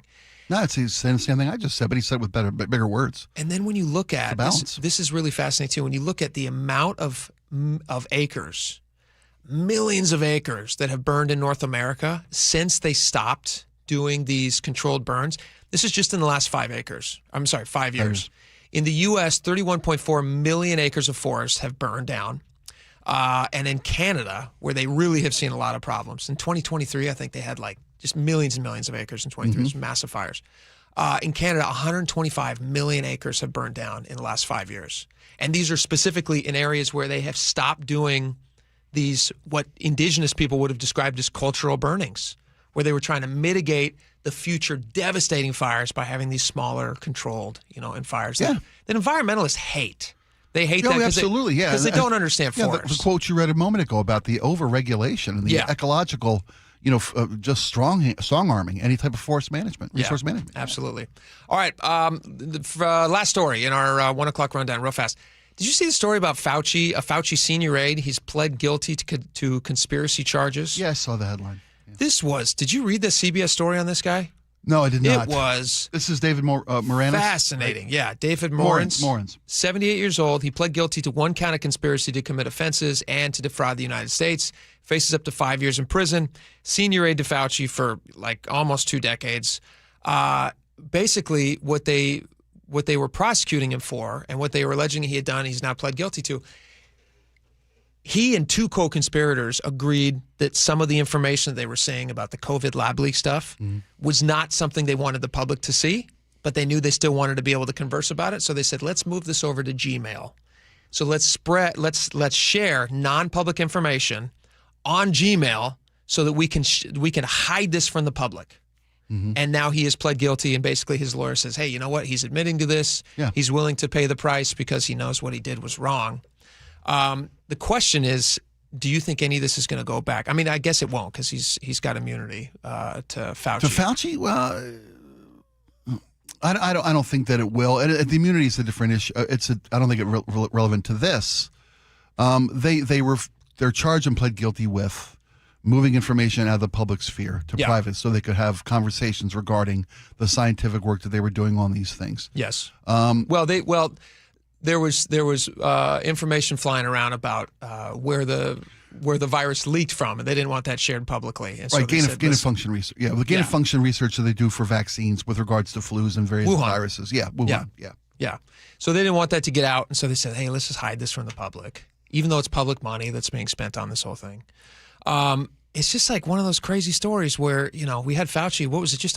Was it a couple weeks ago? Was it a month ago? It was about 3.5 weeks ago, I think. You mean the 114 Fifth Amendment, please? Fifth Amendment. Yeah. Although it pains me to do so, because of the respect I have for the legislative branch of government and my decades-long record of cooperating with Congress, under the advice of my attorneys, I will invoke my right under the Fifth Amendment of the Constitution to refrain from answering your questions. Thank you. The other part about the story, that was Fauci at the we know it by heart now. The other thing that was so interesting about this guy pleads guilty, and then Fauci, obviously, he's basically just gets to walk, away with no repercussions, whether or not he did something wrong. ABC News, this story, we had this yesterday. We didn't have a chance to get to it, but I'm going to play this really fast. Terry Moran, who used to be at ABC, he went on the Fifth Column podcast and he talked about, and this is just kind of informative of what was happening in that time, where you have people who are trying to hide information from the public that they don't want out there because it makes them look bad and maybe is even illegal. Terry Moran was going to do a story about the COVID origins, and the story got absolutely killed, and he found out who killed it. So shortly after, it was COVID. So it was like early in 2021, maybe January, February. I'm seeing online and elsewhere people that I thought were smart and serious, Jamie Menzel mostly, saying, and others, maybe this leaked from the lab. And I was like, well, that's interesting. So I went to Nightline. I said, hey, I'd like to do a story on, and they were like, great, yeah, let's do it. So we just across the board, we talked to, molecular virologists. We talked to people in the Trump administration who had been in the Trump administration, who broke a little news that that lab had been funded by the Chinese military, despite the bad lady saying no, it hadn't. And that came from the security, a tip from inside the one of the three-letter agencies in the government. And we kind of laid it out. And at the end of the day, my own personal feeling was, talking to everybody, I thought it's probably a little bit more likely it's natural. But if you told me it had leaked from the lab, fine. And it's probably not cooked up. It's probably not a Frankenvirus. But I didn't reach that conclusion. I just laid it out. And we're ready to go. And the day that it's supposed to air, it gets reviewed. And it comes back to me, and it is incomprehensible. And I've never been angrier. I'm in the booth. These lawyers' standards. And I was told, Fauci. It's really interesting to watch. I mean, like little drips and drabs of stuff is going to keep coming out. And I'm wondering if the circle surrounding Fauci, even though he has immunity and he's pleading the fifth and he's not ever going to talk again, I do wonder if the circle surrounding him who doesn't have immunity, who is also involved in all of this, will do more of what's happening this morning, Sky, and end up pleading and going to jail. I mean, I try to always hope for the best in people, that no one has a malicious intent on what they do. This is a scientific moment for American, public health. They thought it may come from a lab, but they weren't sure about coming from a lab. And meanwhile, you've got an administration that's calling it the China virus, that's putting this information out there. With anybody they didn't have any real information either. It may they did not. They did not. Well, they have the Wuhan lab in China. They didn't know that's where it came from. Well, how would they know? The Wuhan lab where they've made viruses about COVID. Yeah. How would they know it possibly came from the Wuhan lab? Possibly is a big word about COVID. Possibly is a big word in the sentence. But it came right next to the wet market that was right next to the Wuhan lab. That's where it's more likely to come from. Of those two things. Well, when you got a president saying it's China, in your opinion, China. of those two things, what would you think? Hard to say. Hard to say. All right, we got a lot more coming up. Stick around.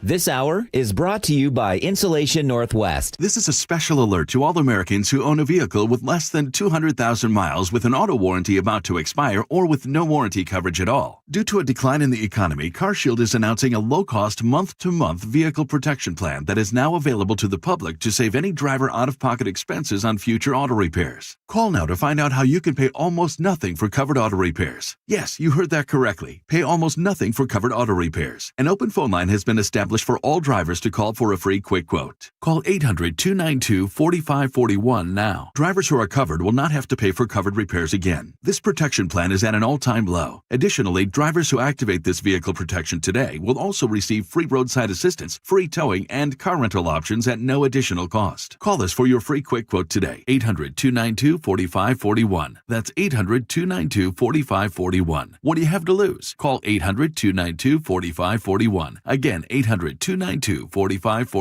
From the people who brought you It's the Dog Park comes.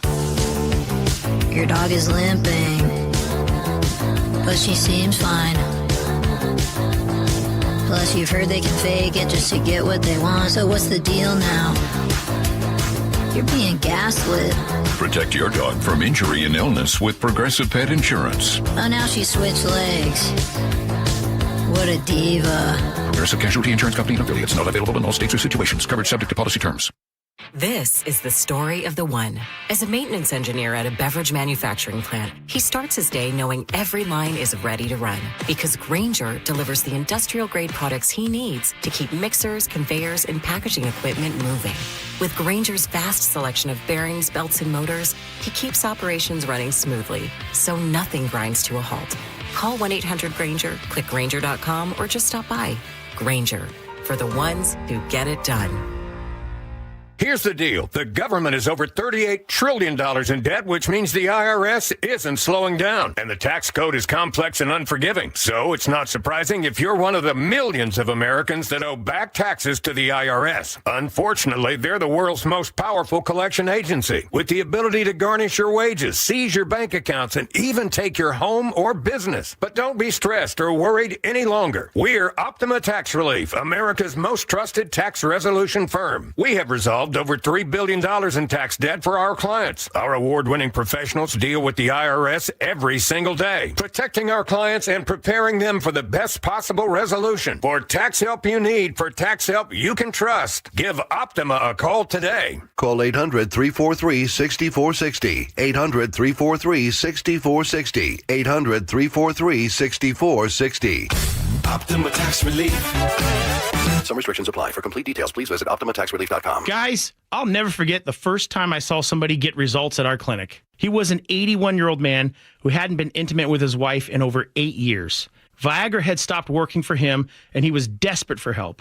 After several treatments, he walked into my office and told me he couldn't believe the results. Needless to say, this was a very happy man. This man made me a believer in what we do. He had taken pills for years, but he had never fixed the problem. When he came to us, we fixed the problem. Our treatment does what no pill can do. So give West Coast Men's Health a call today. Speak with our clinic manager. Ask him any question you like, how it works, the science behind it, and even the cost. Change your life today, like the thousands of men who already have. In addition to treating ED and Peyronie's disease, we now offer testosterone replacement therapy. With clinics in Redmond and Tacoma, call 206-519-6541. 206-519-6541. Online at westcoastmenshealth.com. Mom, she was living on her own and scared. We didn't feel it was very safe for her. And we found Aegis. Love it. Everybody is so welcoming and she is just so safe here. She has serious Alzheimer's disease. When she sees me, she smiles, she gives me a hug, and we dance together. Aegis Living helps you understand your choices so the right decision feels easier. Visit aegisliving.com and see why so many families say, Aegis Living, this must be the place. Our local tax expert and advocate, Greg Nunn, understands the pressure that comes from owing money to the IRS. Don't let that pressure build. Call None Better Tax Resolution. From stress to success with IRS Solutions. Google NUNN. None Better Tax Resolution. Ready to get rid of that old car? Donate it today at carsforkids.org. Your car can be picked up as soon as tomorrow. Call 1-877-CARS4KIDS to donate your car today. That's cars with a K. Looking for the best deal on a new home? Discover the D.R. Horton Home of the Week. With new home communities from Lacey to Stanwood, D.R. Horton has the right home for the best value. Visit drhorton.com. D.R. Horton, America's builder, an equal housing opportunity builder. KIRO News Radio, 97.3 FM, Northwest News. Now, the latest from KIRO News Radio and mynorthwest.com. Good afternoon. I'm Nate Connors. A judge will decide later this month whether the effort to recall Seattle Mayor Katie Wilson can move forward. The latest from KIRO News Radio's Tim Hole. The hearing is set for Monday, August 31st in King County Court. Petitioner Melinda Jacobson says she and her husband filed the paperwork because they've lost confidence in Wilson's handling of public safety. I've been thinking about this for a while, but the icing on the cake, so to speak, was when she did a forced resignation of Chief Barnes, and that did it. After the hearing, the judge will decide whether the allegations legally qualify for a recall. If the petition moves forward, supporters would need roughly 70,000 valid signatures to get a recall election on the ballot. Wilson's office has said the recall effort does not appear to have merit. Tim Hole, KIRO News Radio. Spokane County is putting new large data centers on hold. Commissioners unanimously approved a pause on new applications through December 15th. The county wants time to come up with new rules covering things like water use, noise, and emergency planning. The move comes as residents raise concerns about how much water and electricity the massive facilities can use. The proposal goes next to the County Planning Commission, with public hearings still to come. Well, stocks close higher following a market rally. The Dow up 119, NASDAQ up 16, S&P 500 up 41. TikTok is laying off 75 employees in Bellevue this fall. According to the Puget Sound Business Journal, the cuts are part of an operational restructuring at TikTok Shop, the company's e-commerce division. The layoffs are expected to happen in October. TikTok previously cut 65 Bellevue jobs last year as the company adjusted its strategic priorities. Big changes could be coming to Highway 99 in Snohomish County, and WashDOT wants to hear what you think. KIRO 7 TV's Dee Sun reports. We're talking about 7 miles that could see bike lanes and more from Linwood going north toward Everett through unincorporated Snohomish County. WashDOT estimates about 125,000 people live within a half mile of that stretch that could see those improvements. According to the report, the total funding for the study was close to $2 million. The project itself could cost up to almost $800 million. By the way, that online open house closes today. Let's check out your KIRO real-time traffic with Lori. Traffic is brought to you by Seattle Sports. 39 minutes now, Everett to Seattle, and 27 to Bellevue. That's only a 4-minute slowdown. Now, southbound 5 to Columbian Way, we have a stall partly blocking the ramp. Federal Way to Seattle, 27 minutes, and actually 27 minutes Federal Way to Bellevue. Northbound 5 slows approaching State Route 16, causing now a 2-minute delay Lakewood to Tacoma. And there's a 2-hour wait for drivers departing the Clinton Terminal to Mukilteo. You can always listen to your favorite local sports content on the FM dial on 97.3 HD2.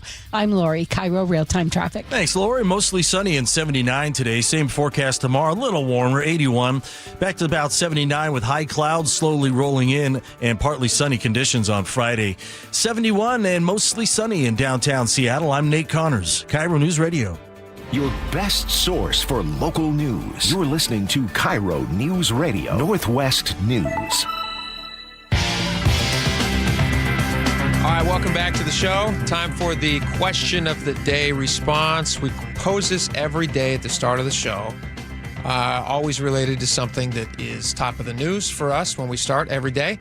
Today, we talked about the city of Edmonds, who has voted to keep school zone cameras on 24/7 and issue tickets because obviously it's all about the safety of the kids, and none of this could possibly be about revenue, even though they talk about how they're going to make like $1 million from this. Yeah, they ran a test on these particular school zones and saw about 5,000 violators. Big dough. They said it's time to start. Big dough. It's about the safety of the kids. Time to crank these things on 24/7. We got to protect all those kids at these elementary schools at 2 a.m. Anyway, I think it's about money. And so we asked the audience, we said, do you think the Edmonds City Council want to turn the school zone cameras on to protect kids or generate ticket revenue? We got a ton of responses on this. So let's just dive right into them. Travis and Milton says speed bumps reduce speed before a speeding incident ever happens. Cameras penalize it afterward. If revenue worth risking kids' safety in the process? See, I'm confused by what Travis is saying. Is he suggesting what I was, that speed bumps are just a better alternative because you don't have to worry about... Oh, he is. Yeah, okay. Absolutely. He said revenue he said they're going after revenue. Is revenue worth risking kids' safety in the Oh, because they're going after it's revenue after the fact, as opposed to putting up speed bumps, which would naturally slow people down. Thank you, Travis. You are. I like you. Good job. Doug in Mount Vernon, Edmonds expects to raise nearly $1 million. This will mean fewer bake sales and candy sales for students to have for fundraising. It also makes kids safer. It's going make kids safer, not having to go door to door selling candy. That's safer too, right? That's true. Yeah, if the kids are out of the street. I don't think the money goes to the students, though. It goes to the camera system. That's right, isn't it? Isn't that the case? It'll generate $1 million for the city of Edmonds. Which, yes. Oh, that's an interesting thing I hadn't considered either. Yeah, they say these cameras often are a third-party camera system, which is run off-site and sometimes out of state, with a portion being held by the camera operating company. I know that's true for the tolls, but is that true for school zone cams as well? That we'll look into that. That means there's going to be a lot more in fines than just $1 million that the city of Edmonds will pick up. Gross. Chuck in Lake Forest Park says, total money grab. I just returned the citation by choosing the not driving the car option. The onus is on the issuing jurisdiction to prove that you were the one driving, deny your responsibility, and it will go away. You're not legally bound to provide information on who was driving the car. Who knows? It could have been your mechanic or a post-repair test drive. Is that true? I don't know that is true. Is that an option that you can just select I wasn't driving? not driving the car? And maybe I'm wrong, and we can have someone who knows better the legality of this. It's my understanding, and I was counseled on this, that if I put on the back of my ticket I was not operating the vehicle, and then on you're a camera lying. ticket, and they say, well, who was? Because you don't provide us with a licensed driver who was operating the vehicle, you are still responsible for that fine. We'll look into that and get you. It makes sense. So Chuck makes a really good point because prove it was me. Yeah, prove it was me. And then why are you going to force me to turn in my wife for Or my speeding or kids. my child or whatever it might be? Well, because the city says somebody's speeding, and if it wasn't you, tell us who it was. Well, or pound sand, city. That's what I would say. He's totally right. Chuck is totally right. I hope that's a real thing. If that's an option, I think that's the one that I'm going to select from now on. it is an option. I'm just wondering how far it flies. 253 says if cameras are on 24/7, or at least a majority of it, collected revenue should go towards that specific school's budget. Now, that's interesting. If the camera is right near a school zone, let's say one of the 5 elementary schools or whatever. Or Evans Woodway High School, they cited in the story. Yeah. Then the money should just go to that school. I mean, if we're going to shove this down people's throats and collect money, it should stay in the school district, right? And hey, if you want to just raise money for your school, just go speed in front of the high school at 2 a.m. There you go. Right? Everybody's safe. Nobody's in danger. Make a ton of You money. don't have to for buy the any school. candy bars or cupcakes. You could just donate the money. You don't have to. True. You don't have to break the law in order to do that. It's true too. 425 says I would rather make money on giving tickets to speeders than raise my taxes. Oh, see. How about neither? What if they just did neither? They don't raise tickets, or they don't raise your taxes, and they don't give extra tickets. They just get smart with their money. Is Edmonds really poor? Is everybody who lives in Edmonds just like bereft and have nothing to give, and there's no taxes collected? It's a very affluent community, I can tell you firsthand. Then why is the city broke? I don't understand. If it's a nice city and they have a bunch, do they have nothing touristy there? There's no waterfront. There's no local draw with boats. Beautiful waterfront. Waterfont restaurants. Really? There's waterfront parks. Yeah. So there's revenue that's coming in that's not all originated from people in Edmonds, right? Right. Oh, yeah. Why are they broke? That doesn't make any sense. It's almost like they're bad with money. Now the people who are bad with money are motivated to collect more of your money and call it safety. Yeah. 360, it's 25 miles per hour in school zones, 20 miles per hour when school's in session. I know because I got pulled over in Coupeville for going 25 during school hours. The kind officer explained the difference and sent me on my way. That's nice. By the way, I checked into this too. The state has not dropped 25 residential street speed limits from 25 down to 20 as a state policy. But there are a lot of cities, including Seattle, Tacoma, Bellevue, Bellingham, it's city that have they dropped can make down that decision. residential street speeds to 20 miles per hour. That makes sense. Or in Seattle, they just eliminate streets. That's the best way to. The best way to slow traffic is to just get rid of cars. There you go. If Seattle gets their way. Steve from Enumclaw says usually school zone speed limit signs say when children are present or when lights are flashing. Yep. School zone limits are certainly not enforced all day. Well, that is the case, but Edmonds is joining Lake Forest Park and Kenmore in enforcing school zone speed limit restrictions and penalties to 24/7. That's Greedy people. Ann in the 360 says, here's the solution to speed zone cameras. Stop speeding, she says in all caps and 2 exclamation points. Cameras are the one thing that changes speeding behavior. If you don't speed, then the cameras are a non-issue. That's a great point. And Gene Urso talked about this earlier. And when I jumped on with him at 11:30 today, do people honor the speed limit? Do you think that the drivers drive 25 or 20 on residential streets? Do I? Yeah. Think that they do? Yeah. No. Okay. Well, that to our texter's point, and in 360, I'm with you. Stop speeding. Good luck. Do you think everybody on I-5 drives 60 miles an hour? Not if I can help it. Does anybody? No. Right? I drive the speed of the traffic. That's exactly the point I made this morning. Traffic speed plus 5. That's my rule of thumb. And I think State Patrol would tell you the same thing. There was a State Patrolman that texted in the show earlier this morning that said, look, I won't even pull somebody over unless they're more than 7 or more than 12, and it depends upon the flow of traffic. If someone is unsafe, that's the job of a State Patrolman, is to make sure that the roads are safe. That's the reason we have speed limits in general. Sure. To make sure that roadways are safe. If the flow of traffic is 12 miles over the speed limit and you're keeping up with the flow of traffic, how are you a safety risk?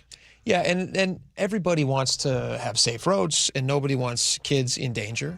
And so just put in speed bumps, because this is not about safety. This is about money. We have 3 Edmonds residents in a row I can rip through real quick. Bob says, I'm an Edmonds resident. It's all about the money. Renee, Edmonds resident. Only money, money, money. And RC in Edmonds. Edmonds spends too much and is now broke. Or teach our children to stay out of the road. There you go. 253. Let me get to this one really fast. Sure. Has Jake never taken his kids to a school on the weekend or after school hours? Kids are always around schools. So is Jake's argument that he should be allowed to speed wherever he wants? 253, thank you for the participation. Number one, of course, I've taken my kids to schools outside of school hours. They've got great parks. It's a lot of fun. Mm-hmm. Number two, we never play in the road, so that would eliminate my need to, we're not, we're on the school grounds. And three, to your last point, is Jake's argument that he should be allowed to speed wherever he wants? No, and I'm not saying that people should. I'm saying that they're trying to collect money, and this is not about school safety. It's about revenue. So don't lie to us and tell it's about kids. Just tell us what it is. It's about collecting money because you guys have been so bad with money. Here. Just be honest about it, and then we can say no. All right, we got a lot more coming up. We got the feeding time. Coming up next, we're going to find out what the social medias are shoving down our throats. Good stuff today. Stick around. Bear back. I've lived here almost my entire life. Seattle's morning news host, Charlie Harger. I love Seattle. I love that I'm able to raise my children here. Hear Charlie's 7:35 commentary every morning on Seattle's morning news. So when I see something that I think might need some attention, that's me pointing out areas of improvement. That is not me saying that Seattle is somehow bad. You can watch all of Charlie's commentaries anytime on the KIRO Newsradio YouTube channel. Summer's here, and Integrity Roofing and Construction has now been serving and supporting Puget Sound communities for 10 years. If your roof is aging, storm damage, you're ready for an upgrade, now's the perfect time to schedule your free consultation. Products that last longer and perform better. Integrity's team brings full transparency, so that means that you know exactly what your home needs and how much you're going to pay before you spend a dime.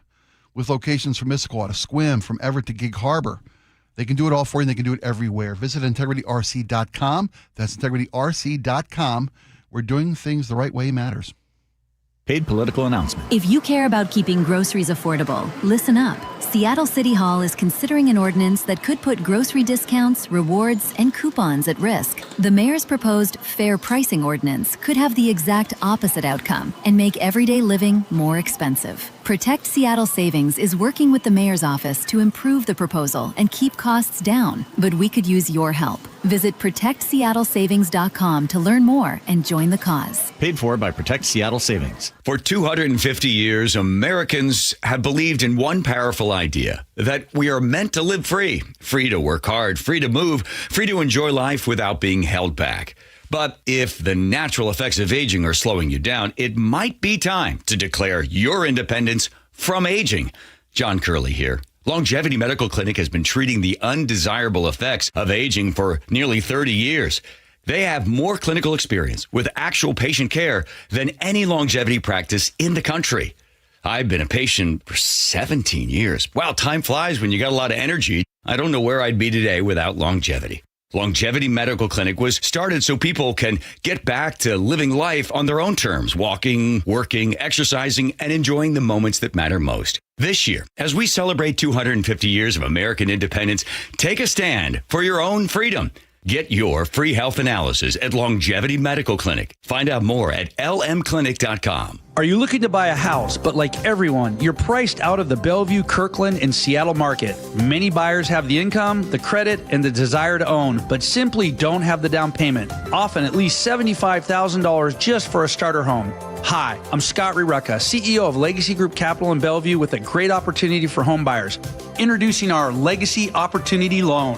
Legacy Group Capital has a select group of 100 new construction, single family, and townhomes in the top Western Washington locations. Acquire a new construction home with no down payment, allowable closing costs paid, and a competitive rate. Yes, that's no down payment and some closing costs paid by Legacy.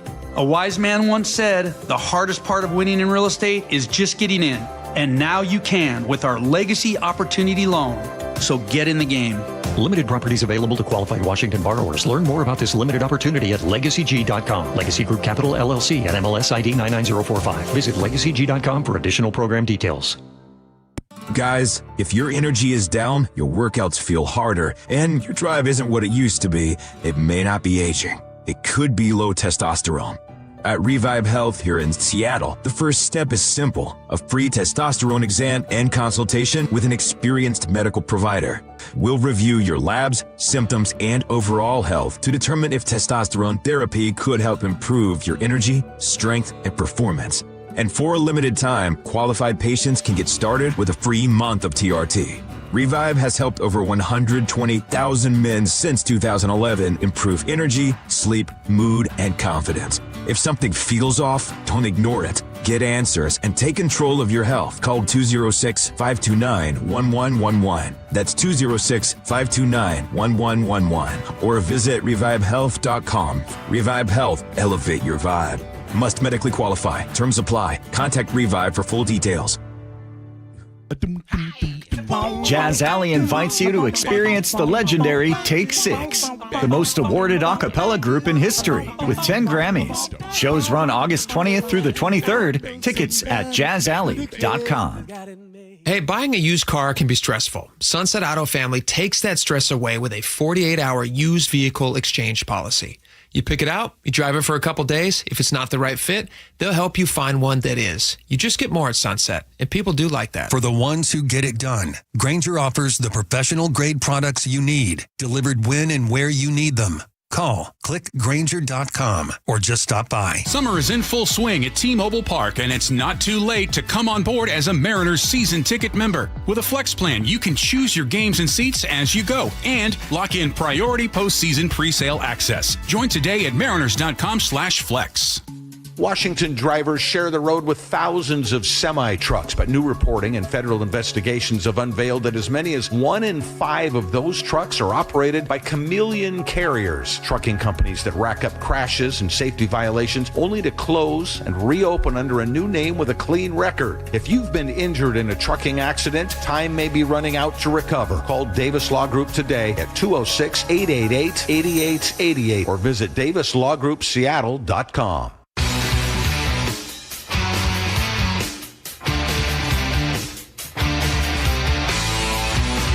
Welcome back to the show. It's feeding time. The algorithms on social media are constantly shoving stuff down our throats, shoving it right down our throats. And we thought it'd be fun to see what we're feeding on. And so, Spike, what are you feeding on right now? What's the social media stuff? It's just funny. I found this feed in my social media feeds, and I loved it. And it was a kid and a puppy. Oh, nice. I mean, I've been trying to get a softer, less aggravating feed. Yeah. So I've been looking at these different feeds. I love it. Look at this. Laura's sharing it on our YouTube channel. Look at this kid. Look at that puppy. Oh, my goodness. Is that just the most adorable thing you've ever seen? Right? Look at that. Yeah, that's a little cute. puppy just adoring a little, maybe a 1-year-old. Yep. That is love. It's adorable. And then listen, it captures life, and there's nothing like two little tiny creatures, fresh one human, little life, one man, canine. Unconditional love. And then I realized, wait a minute. Laura, can you start that again from the beginning? There's the kid. There's the puppy running right by the kid to the kid. This is AI. Wait a minute. Did you notice that they ran right by the kid? That's Same not kid. real? That's not. Look at this. There's the kid holding the rabbit. Puppy runs right by the kid to the kid. Is it possible that it's a set of identical twins? I thought that too. Then I went to their website. And I'm not going to name it because why are they doing this to me? But look, play the next, Laura, because this is an AI generated. Click on this. Look at this little kid with a horse and a cowboy hat, and here comes the largest dog known to man. Is that a bull mastiff? It's no, it's the not. size of an It's actual not real. bull. Here's a dog licking. I know it's not real. It's 90 feet tall. Licking a 1-year-old probably before consuming him. Good. And I'm thinking, why do golly. aren't there enough cute puppies in the world that we got to AI generate puppy kid and videos? I mean, I felt stupid. That is adorable. Should I be able to just enjoy the love and the beauty of a puppy kid interaction? Is it okay that it's AI? Well, no, it's not. I mean, like, you can't really enjoy it because it's fake. I mean, Exactly. You're just watching computer chips. This is a dog the size of a bison playing with a 1-year-old. I'm thinking that's not real. You know what? I wish there was a dog that big. It's like a Clifford the Big Red Dog. He really is. That's what he looks like. But he's fake. That's how I know it's not real, because that's a children's story. Every one of their videos on their website, I looked maybe a dozen, and they're all AI. Yeah. It's really scary these days. AI is legit good. Yeah. It's no longer Will Smith eating spaghetti, and if you don't understand the reference, then you probably don't know or care about AI right now, but it's getting really good. It's getting really good. It's getting now, you'll see a video of Chris Rock slapping Will Smith, and we'll think, did that really happen? I hope or not. was that AI? Did that actually happen? Did Chris Rock really slap Will Smith? Wait, no, it was the other way around, Well, right? that's what I'm saying. The AI video is... It was the other way around. Yeah. All right. My feeding time. That's a very good feeding time, by the way. I like it. My feeding time is an update to a story that we did yesterday. I actually reached out to a friend about this because I have a friend who is he's a small business owner, and he has a bunch of dump trucks, and they do a lot of gravel work, a lot of road work, stuff like that. Okay. Construction sites and things. Sure. And I was interested because we have the story out of California yesterday. The environmental tire restrictions. Yes, the California Energy Commission has come out and they have said, we're going to start regulating tires. Now, they've never really done this before, and they're going to regulate tires, and there was a report that 70% of the tires available were going to basically be unavailable because they weren't going to meet the drag standard or the weight standard or whatever it was. The new ecological standards imposed by the California Energy Department. It's all climate scam. Yeah. So the interesting update to the story, and then I'll tell you my friend's connection here in just a second. The California Energy Commission reached out to the reporter who reported on this yesterday, and they wanted a tonal change. Now, this just seems like a bad idea. I wouldn't do this if I were in one of these offices. I would just let the story die. But she reached out and she says, I've been meaning to reach out to you all day. It's been a whirlwind. Your story got a lot of attention. Kudos to you on that. One thing in particular has gotten a lot of traction, and it is misleading. My hunch is you're probably not interested in a correction or modifying any future reporting, but I got to share my 2 cents and urge you to consider taking a different tone. You report that 70% of tires will be eliminated. That has led people to think that those tires will not be replaced by new efficient tires. Just like light bulbs, television, and refrigerator standards, the market evolves and consumers have abundant access to efficient products that save them money. Manufacturers have 6 years to adapt to the technology, and affordable options that meet the standards are there here in the U.S. and around the world. You focus your reporting on Goodyear's concerns with the standards, yet Michelin and Bridgestone are supportive. And then basically she's saying, I wonder if you're going to report these things. Mm-hmm. 2 things I would say about that. Number one, this is still one of the most classic clips ever about government overreach. We regulate hair dryers, TVs, refrigerators, all kinds of appliances, right? And tires are really not much different. Okay. The other thing that needs to be noted here, she highlights the fact that there are 2 companies that are supportive, Michelin and Bridgestone. Michelin is a French company, so they're based out of France. Mm-hmm. Bridgestone is out of Tokyo. Okay. Now, the 2 companies that have spoken up and said, guys, this is going to kill our business. One of them is in California, and the other one is in Akron, Ohio. These are people who understand how business in America works, and they're not trying to curry favor like maybe some people from across the pond are, so they can still continue to do business in the United States. So I would say that it's probably not a fair across-the-board comparison because these American companies have American skin in the game, and it's just a bad idea to regulate this stuff, in my opinion. All right, we got a lot more. Stick around. Dear Ursula, I have a group of friends who have bonded over...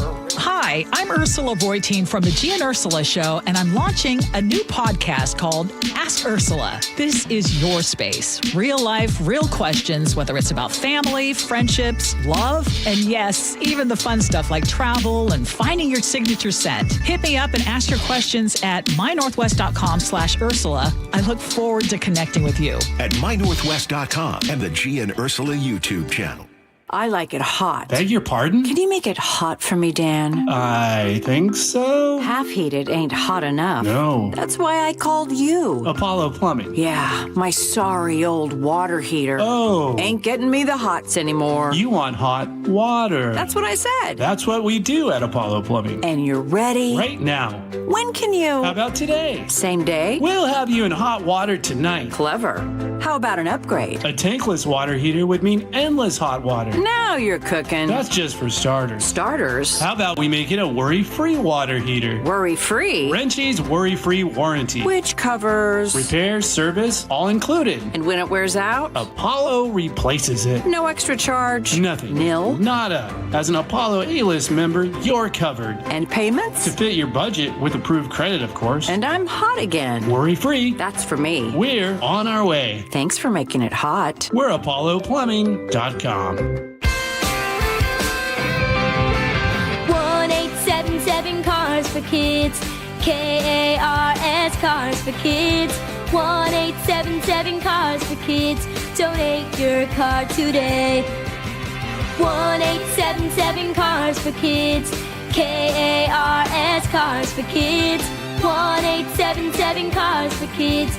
Donate your car today. Ready to get rid of that old car? Donate it to Cars for Kids. Call 877-CARS4KIDS to speak to a friendly live agent. Donation is super easy, and your car can be picked up as soon as tomorrow. Go to cars4kids.org now or call 877-CARS4KIDS to donate your car today. 1-877-CARS for kids. KARS Cars for kids. 1-877-CARS for kids. Donate your car today. Did you know you can donate real estate too? Go to carsforkids.org. That's cars with a K. Get in the zone, AutoZone. John always listens to his truck.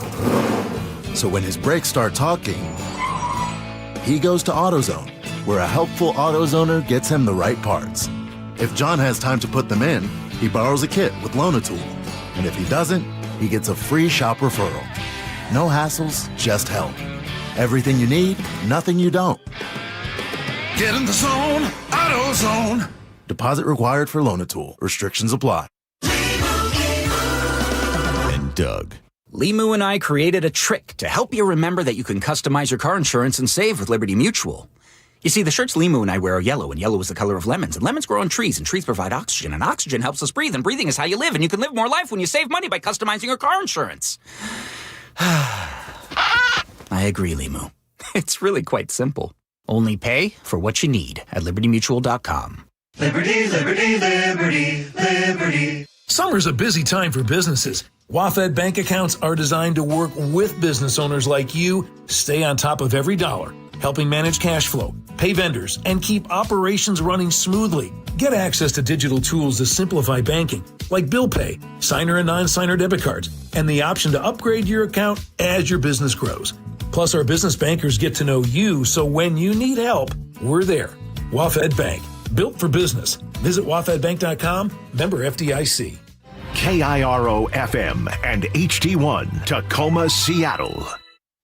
ABC News, I'm Michelle Franzen. Despite many residents pushing back on AI data centers being built in their communities, President Trump today says federal regulation is needed to streamline the approval process so the U.S. can compete. We want to have it regulation where they can continue to lead, not regulation that's going to stifle a very important industry. I think maybe bigger than the internet, bigger than anything anyone's seen. Mike Lindell says he'll pay for a recount in his loss in the Minnesota Republican primary for governor. The former MyPillow CEO disputing the ballot count, showing he lost by 45,000 votes, or 11%. Minnesota law allows him to privately pay for a recount loss outside the margin of 0.25% of the votes cast. The jury in the murder trial of Lindsay Clancy sent home for the day due to what the judge described as an unforeseen circumstance. The mother is charged in the killing of her 3 children in 2023, claiming she has postpartum psychosis and did not receive proper medical treatment. This is ABC News. Family members of actress Hayden Panettiere are speaking out following her sudden death this week. And who was at her home at the time of death? ABC's Trevor Ault has more. According to police, Panettiere's on and off again boyfriend Brian Hickerson and his brother Zach were also there. Police say they found no indications of foul play or suspicious circumstances, and the preliminary autopsy found no signs of trauma, with her cause of death still pending. Now Panettiere's mother is speaking out in a new interview, saying this person in her life that we've been trying to get rid of for quite some time was with her at her death. And that was Brian Hickerson. In California, the trial against Meta continuing following opening statements yesterday. Meta, the parent company of Facebook and Instagram, facing a multi-state lawsuit, arguing that the platforms are designed to be addictive and have negative impacts on the mental health of teens and children. Meta denies the allegations, saying that safety measures for young users is a priority. I'm Michelle Franzen, ABC News. Seattle police are on the lookout for a gunman this afternoon. More on that story coming up. But first, Lori is at our KIRO News Radio traffic desk. Traffic is brought to you by Global Credit Union. 24 minutes Linwood to Seattle, 19 Bellevue to Bellevue, and a 4-minute delay. Southbound I-5 to Porter Way, there's a collision. It's in the 2 left lanes, causing a 17-minute delay. Federal Way to Tacoma. It's a 28-minute drive now. And 28 minutes Federal Way to Seattle, 37 to Bellevue. In Bellevue, all lanes along Northeast 8th Street are between 142nd and 148 are closed for a fire incident, and police are asking you to look for alternative routes. Northbound 5 slows approaching State Route 16 still just a 2-minute slowdown now, Lakewood to Tacoma. Global Credit Union, where members enjoy no-fee accounts and early payday with direct deposit. Learn more at globalcu.org. I'm Lori, KIRO Real-Time Traffic. KIRO News Radio 97.3 FM Northwest News. Now, the latest from KIRO News Radio and mynorthwest.com. Good afternoon. I'm Nate Connors. A gunman is still on the run after a deadly shooting in Seattle's First Hill neighborhood. Police say the victim was found inside an apartment near 8th and Marion after someone called 911 around 8 last night. Officers arrived and found a man in his mid-20s suffering from multiple gunshot wounds. They tried to save him until Seattle fire medics got there, but he was pronounced dead at the scene. No arrests as far as we know, and police have not released a description of the shooter. It's also not clear what led to the gunfire and whether the suspect and victim knew each other. Tim Hole, KIRO News Radio. Tacoma police have made a third arrest in connection with a deadly shooting on North 30th Street. Police say an adult man was found shot and killed in the 2100 block of North 30th early August 7th. 2 other suspects had already been arrested, including a juvenile and another adult. The latest suspect, an adult man, was arrested yesterday and booked into the Pierce County Jail on suspicion of first-degree murder. The investigation is still ongoing. A local woman has become the first person on record to swim all the way around Vashon Island. 51-year-old Mary Singer completed the roughly 32-mile swim in just over 15 hours, wearing only a standard swimsuit. The Tacoma News Tribune reports she made the swim last week with support crews and escort boats. Singer is a veteran open-water swimmer with major endurance swims across the U.S. and England on her resume. She tells the Tribune the Vashon Island swim was the longest and toughest of her career. A new pickleball hub is opening in Seattle's Inner Bay neighborhood. Store majority owner Jenny Gilder is behind Pickle at the Palms. She tells Fox 13 that this facility offers more than just courts. When we were thinking about this place, we tried to figure out what kind of social spaces can we create that are welcoming also, not just the courts. It's a very important part of pickleball. The new facility provides 20 courts, a sports lounge, a loft lounge, and concessions. Coaching lessons and tournaments will also be offered. Pickle at the Palms opens August 24th. Well, stay out of the water at Houghton Beach and Juanita Beach in Kirkland today. Public Health and Health Seattle and King County says bacteria levels exceeded safe thresholds. The swimming areas will remain closed for at least a week. County crews will retest the waters again next week. The rest of both parks remains open. And now check on your weather. 79 and mostly sunny today. Another warm one tomorrow, the high closer to 81, and then mostly sunny following those early morning clouds. Friday, high clouds will trickle in. Still nice and warm, 79, and then this weekend cools down to the mid to low 70s and isolated thunderstorms. Mostly sunny, 72 in downtown Seattle. I'm Nate Connors, KIRO News Radio. Your best source for local news, serving Western Washington and the world with a KIRO News Radio app. Always streaming live on your smart speakers. You're listening to KIRO News Radio, Northwest News. And now, it's time for the Jake and Spike Show on KIRO News Radio. With your hosts, Jake Skorheim and Spike O'Neill. Welcome back to the show. 2 hours down, 1 hour to go. We got a lot of great stuff this hour. You can get your text messages in for Last Call. That's our last segment of the show. We read out your opinions on the different topics of the day. Maybe you guys have a different thought than we do, or you want to correct something that we said, or just offer us praise in some way. Those are going to be bumped to the top of the list. Always are, man. The other thing that we're going to do is at 2:30, Brock Heward is going to join us. We're going to talk a little bit about the Mariners, who had not a good night last night. What happened? Well, a lot of bad things happened. They lost 22-0. So we'll talk with Brock about that. And this segment, we got a lot of stuff to get into with this segment. Amazon is doing some futuristic things, but do we like it? And data centers and urine in bottles. Tons of great stuff. So, but here's what we're going to start with. We're going to start with an update on a story we talked about a week ago. Is this a week ago now? Maybe abouts? Yeah, about a week ago, because the incident occurred a little over a week ago, but Jason Rance had a story on Seattle Red about a local politician who had won her primary election, and then Democrat Krista Perez, allegedly was drinking and driving and got a DWI and hit 4 parked cars at about just after midnight on the 11th of August. And the story is kind of unfolding in a couple of ways. First off, now Perez has been charged with failure to I'm going to get the right verbiage here. Well, she didn't provide a refusal enhancement. Yeah, that's it. After 3 attempts to get a breathalyzer, couldn't blow the breathalyzer hard enough on 3 attempts.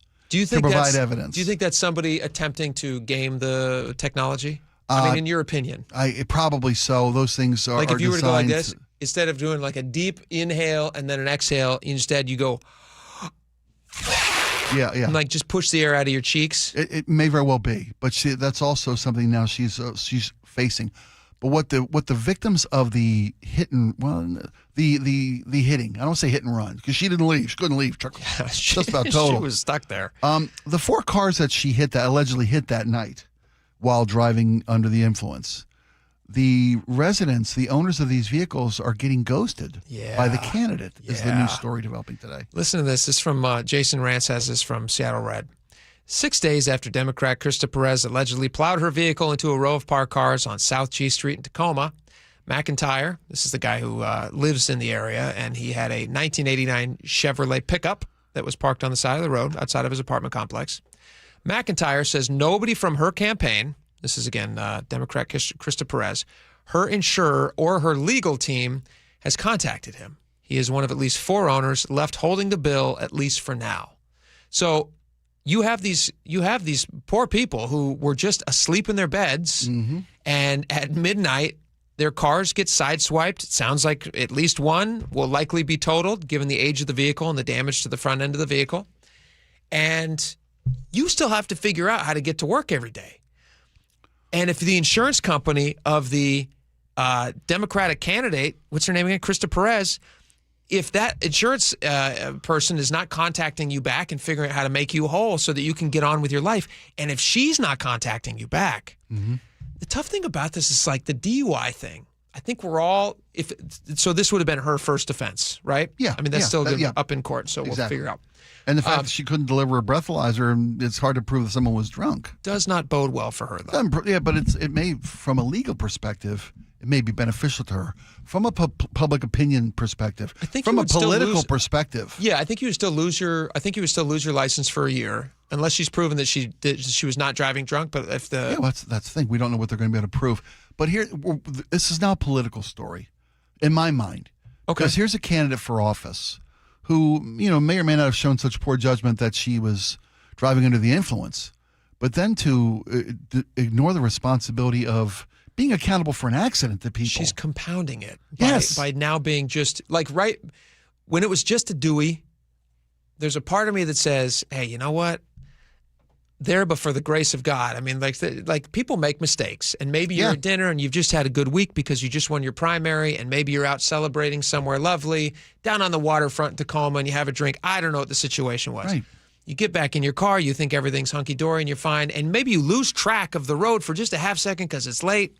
Maybe you're sleepy. I don't know what the situation is, but you hit a bunch of cars. People can make that mistake and not be a person that I would describe as kind of a jerk. Right. But when you, who's running for political office, then decide, I'm not going to even return calls to these people who I allegedly damage their vehicles. If your insurance company is also not returning any of those calls, to me, at that point, you're crossing over into jerk category. I think it speaks to character at that point. Total character. And if you're running for office, asking the public to trust you with, the stewardship of your city, I think you want to be proactive. I mentioned at the time of the accident, there's an opportunity here, if indeed she was drinking and driving, to say, hey, look, I made a mistake. It's a horrible idea. No one should do that. Let me speak to you about what I've learned from this. Yeah. And move forward with a positive message. I sober up. Right. But then when you're also not taking responsibility for your actions, it just makes it so much worse. Yeah. Like what the cool story would have been if she was like, hey, bending over backwards to make sure I'm going to get you guys rental cars. I'm going to do everything I can. Sure. Now that might be a big financial burden. They don't pay a ton of money for these local politician jobs. Right. I understand that. I don't know where her career is leading up to this. Maybe she just doesn't have the money. Maybe she doesn't have insurance. I don't know any of these things. Well, and these, insurance companies can be difficult to deal with.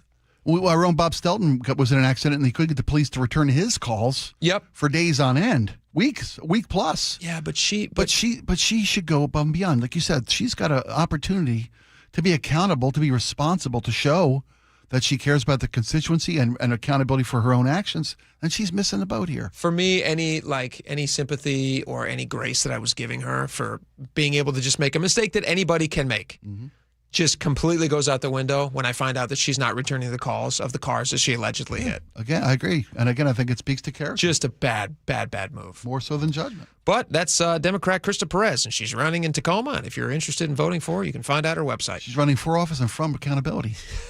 There's the other campaign for the other guy. That's the campaign for the other guy. Perfect. I love this job. All right.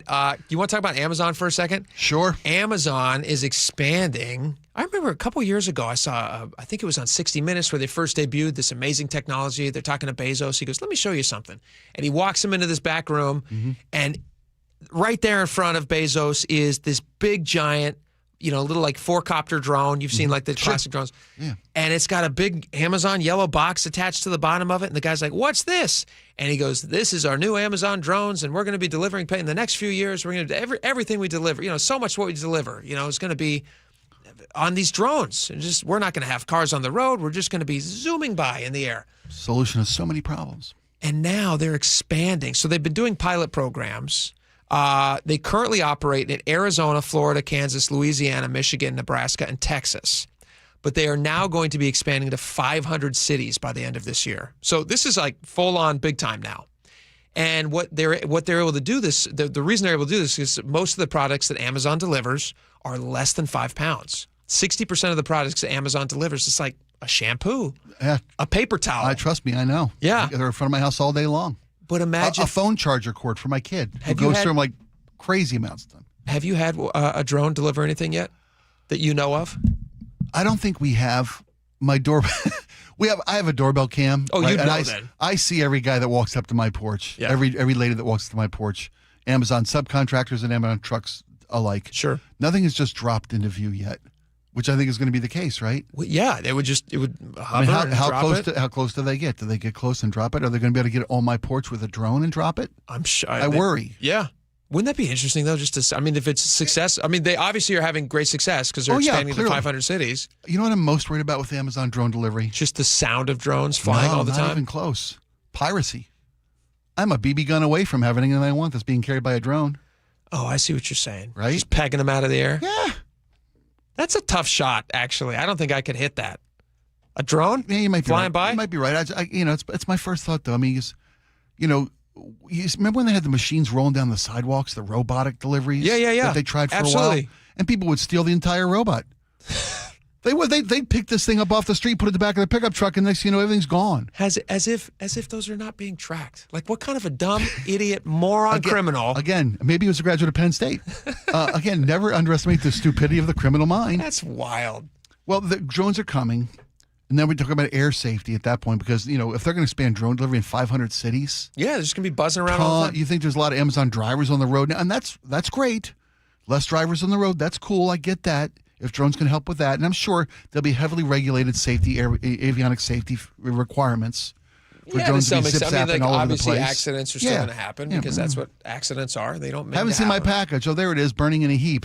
Yeah. After collision with another package. Yeah, or like runs into an owl that's endangered or something, and all of a sudden they should paint the drones like predatory birds that scare away other smaller birds. Right? They should all be falcons and hawks. I bet you this is going to be one of those unintended consequence things where years from now they're going to go, actually, there was a time in life when Amazon was trying to deliver everything by drones. And then nobody could have birds anymore because all the Amazon drones were filling up the sky. It was just robots all the time, just chopping everything up there. I do wonder if that's going to be a problem. Like if it's going to maybe the migratory patterns of certain birds are going to change because there's all these what looks like predators flying around, zooming around and making noise. Dogs are going to go nuts, or it's all going to be fine. I don't know. I don't know either. We'll see what happens. I imagine a shotgun be a lot easier than a BB gun to hit a drone with. Oh, yeah. No, you got to spray. Yeah. Because people don't like drones. I don't recommend it. People don't like drones on their property, though. Yeah. You know, you see drones being shot down. Well, they claim they're not going to be. You know, a big thing that people have a problem with this is the cameras, surveillance and cameras. Yeah, because they have to be filming in all these different areas, so they make sure not to run into things. And so people are saying, like, well, where is all this information going to be going? Where are all these Amazon cameras? Where are you collecting all this information, this data? Are you going to be using those cameras to look in my backyard to find out the things that I already have, so you can suggest more of these things for me to buy? Why wouldn't they do that? Do you remember when Amazon, what did they buy? They bought Roomba, right? Oh, the vacuum. Remember? Do they own that? Yes, they do now. And there was speculation that they would be able to survey your apartment. Are they not? With Roomba technology. Say, hey, and all of a sudden you're getting ads for area rugs. We noticed you have some extra floor space that we're vacuuming. Have you considered a couch? Yeah. Have you considered a sectional? We've got a nice Amazon Prime, Amazon Basics version. Information is currency. They're getting too good at selling us stuff. They're getting way too good at selling us stuff. I don't know how I feel about this one. I don't know if I like this or not. Well, there's a part of me that just I don't. Yeah, with any progress, we just got to be careful, man. We just got to be careful. It's all just a tool. The reason I don't like this is because I don't want to see it all the time. I don't want to see the drones buzzing over my head all the time. Yeah, that's the first thing you're worried about. I said, what are you worried about? And you said, what, noise? No, you're not wrong. Yeah. Well, that's a perfect segue into data centers, which I have been, up until this point, very supportive of. And I continue to be. But Jason Kelsey, he says he wants you to deliver your urine to, what is this? He wants you to deliver your urine to AI data centers? Let's play the audio. He's the older brother, right? Yeah. Yeah, Travis Kelsey's older brother. Yeah. He's an excellent football player in his own right, with the Eagles for many years, Super now Bowl retired. Champion. Yeah. Podcast host with his brother. They both have beards. They both make a ton of money. Oh, he's a star. He's a star. And now he wants you to collect your pee? AI data centers waste millions of gallons of water. That's why Liquid Death and Garage Beer have decided to team up. We want your pee to cool these data centers. We want your pee. Please give us your pee.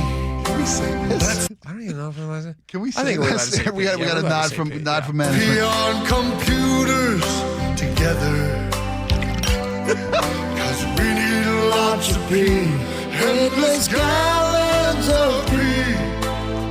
Join our important endeavor. We want your pee. Please give us your pee. There's an eagle bee. Let's be on computers together and save humanity. It's like that Coca-Cola commercial back in the day, We Are the World. Yeah. With Garage Beer's classic light beer and Liquid Death Sparkling Energy, the light beer of energy drinks, it's never been easier to create pee. Let's be on computers. And so what do they want you to do? They want you to it's a joke. It's a comedy. It's comedy. Yeah. They're trying to sell. They're trying to sell Garage Beer and Liquid Death. They're trying to sell these, and they say it's going to generate a lot of urine, and you can use that urine then to cool data centers. And they're suggesting they got a little mock post office shed in the woods. Let me ask and you a bunch of a horde walks up with pee in jars. Here's a question for you. But don't you think that people are actually going to send pee and urine in bottles to data centers? Because data centers have become very like a zeitgeist villain. Absolutely. And they have been turned into... Same with cameras. I thought about this the other day. The flock camera pushback is the same kind of pushback against data centers, and it's the pushback against technology in general. AI. We just had a segment about drones, right? I think you're right. The zeitgeist of the fear of technology and the fear of the manipulation of information and the exploitation of technology into our lives. And they're using that fear of data centers to sell beer and energy drinks. Do you think, because Pennsylvania, Governor Josh Shapiro, he just said he's signing an executive order implementing the strictest standards in the nation for AI data centers, kind of jumping on this like anti-data center bandwagon. Oh, that's good, though. That strictest regulations is better than banning, right? Well, I guess it is better than a moratorium on building. It is better than the New York moratorium that banned them statewide for a year. The Spokane just put a ban on data centers, a moratorium on data centers. But I do wonder. Federal Waste wants you to know they don't want them, even though no one's asking. Even though nobody has wanted them. I do wonder if people are actually going to send. How can they not? Obviously they will. Somebody will. Sure. I guarantee you what, man. Opponents of data centers are going to see this and pick up on They're this. They're going to say, "Oh my gosh, that's so sweet." Yeah, that's great. Did you see that story about Quincy, Washington? I was like looking at this Jason Kelsey stuff, and then this Governor Josh Shapiro from Pennsylvania stuff, and all this anti-data center stuff. And you and I have talked about all the claims about water and all these different things. Sure. But aside from that, have you seen the numbers in Quincy, Washington, where they do have they have benefited greatly from data centers? Yeah. Have you seen this? No. What story? I know Quincy has. I know Eastern Washington was one of the first Quincy areas. Well, Quincy's just off the Columbia. Yeah. Quincy, Washington's total property tax revenue. Data centers have generated 55 to 70% of that town's total property tax revenue. Wow. This massive influx, according to the story, has expanded the local tax base and lowered individual city property tax levy rates by 72% since 2006. So local residents are paying less because the data centers are paying so much money into the local town's tax collection that they don't have to take as much. They can run the town. They have all this extra money coming in. This is also pretty cool, too. Tax windfalls have helped finance a $120 million high school, a new hospital, a new public library, police and fire stations, and a $15 million aquatic center in Quincy because of this data center. The tax base of a data center? Because of the data center. Wow, that's amazing. Isn't that amazing? And you know what they don't have? What don't they have? 24/7 speed cameras around their schools. They're missing out. They don't need missing them. out. They don't need them. You're right. Because the data center. They can just collect that sweet data center Maybe money. Evans just needs a data center. You're totally They right. wouldn't have to put 24/7 speed cameras around the schools. 100%. 100%. I love your thinking. That's a great idea. Okay, Brock Hewitt's coming up next. Let's talk to him about the Mariners. It was a classically bad night last night. He's going to help us see the brighter side of things, I hope. So stick around for that. We'll be right back.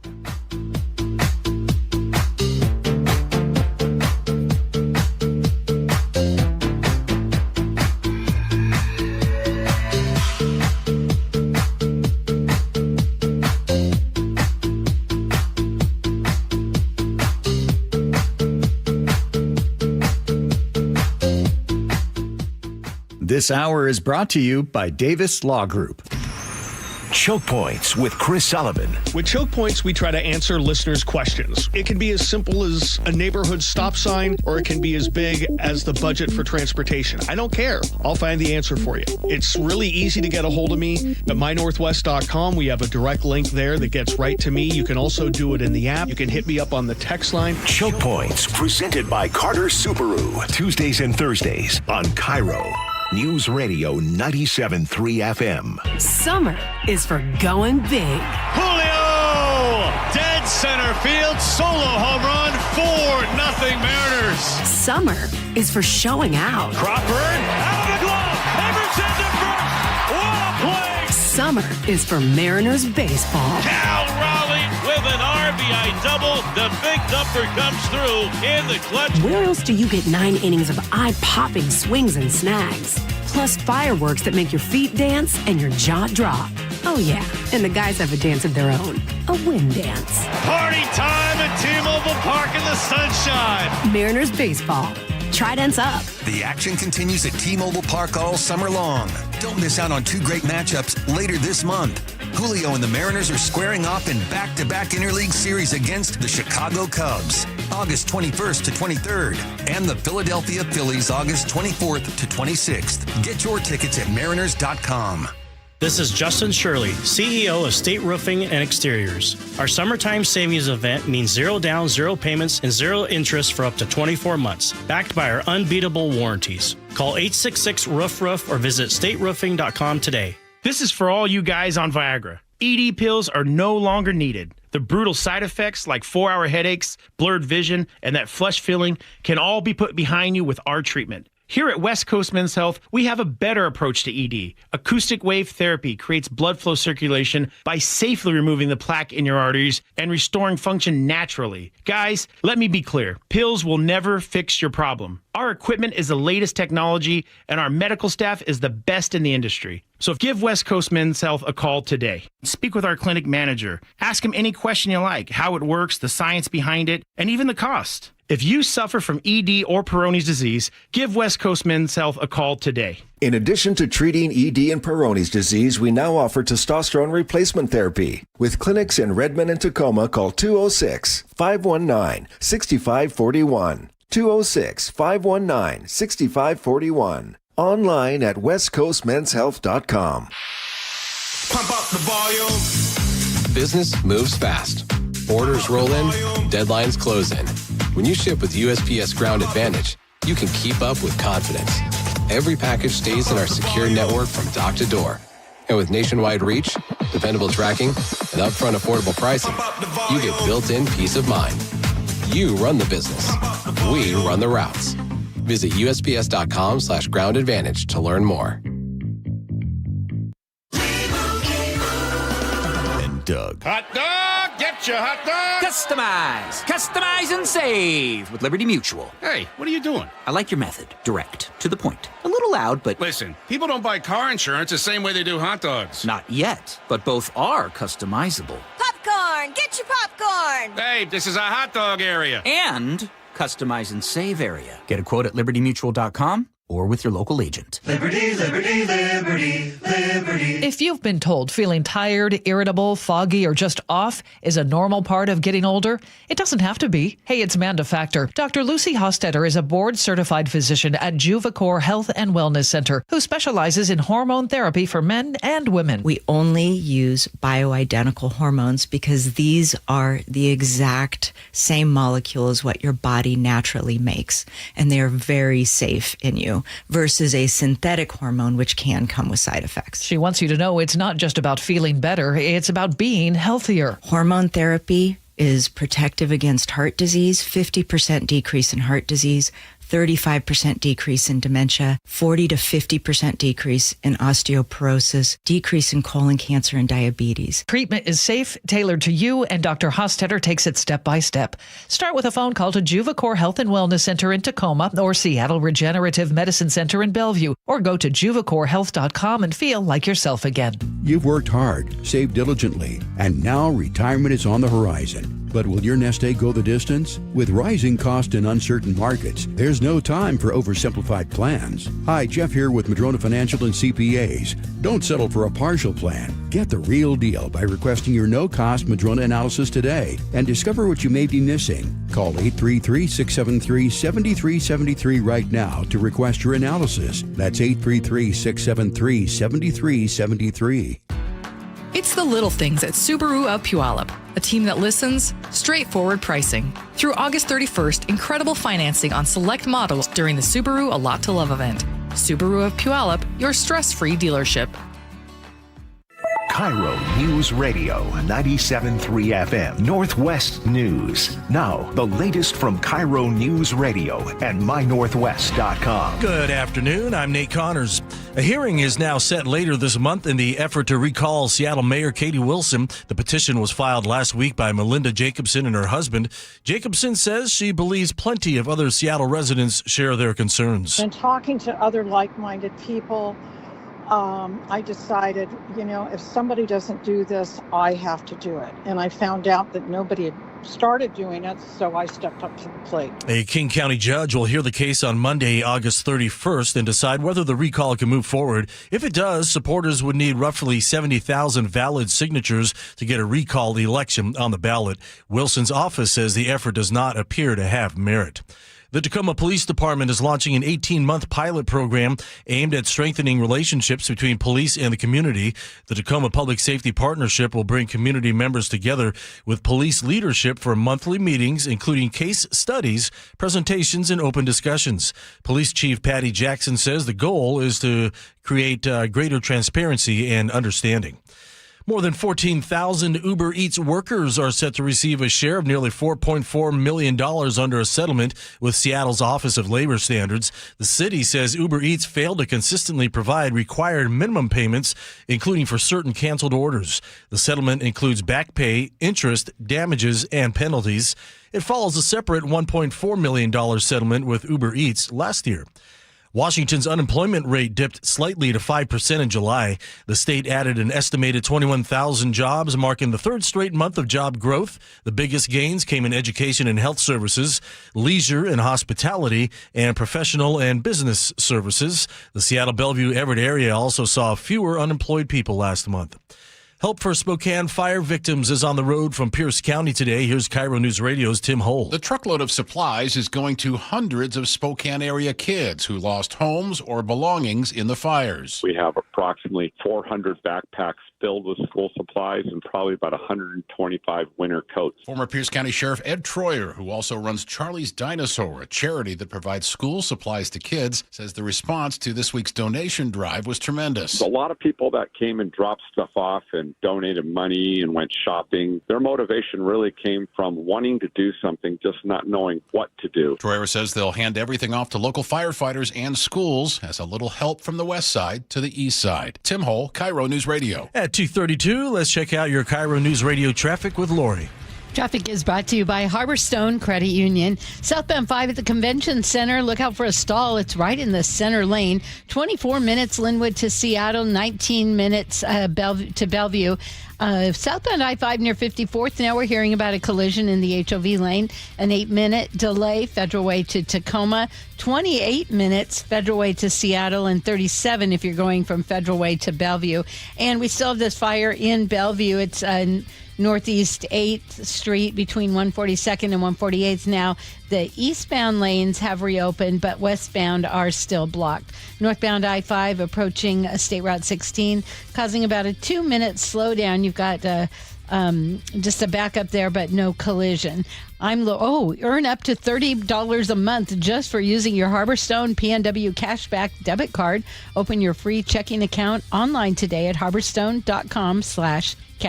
I'm Lori, KIRO Real-Time Traffic. Thank you, Lori. 79 and mostly sunny today, mostly sunny, 81 Thursday, 79 and some high clouds floating in on Friday. Saturday, isolated thunderstorms and 71. Early morning showers Sunday, turning partly sunny and 77. 75 and sunshine in downtown Seattle. I'm Nate Connors, KIRO News Radio. Your best source for local news. You're listening to KIRO News Radio, Northwest News.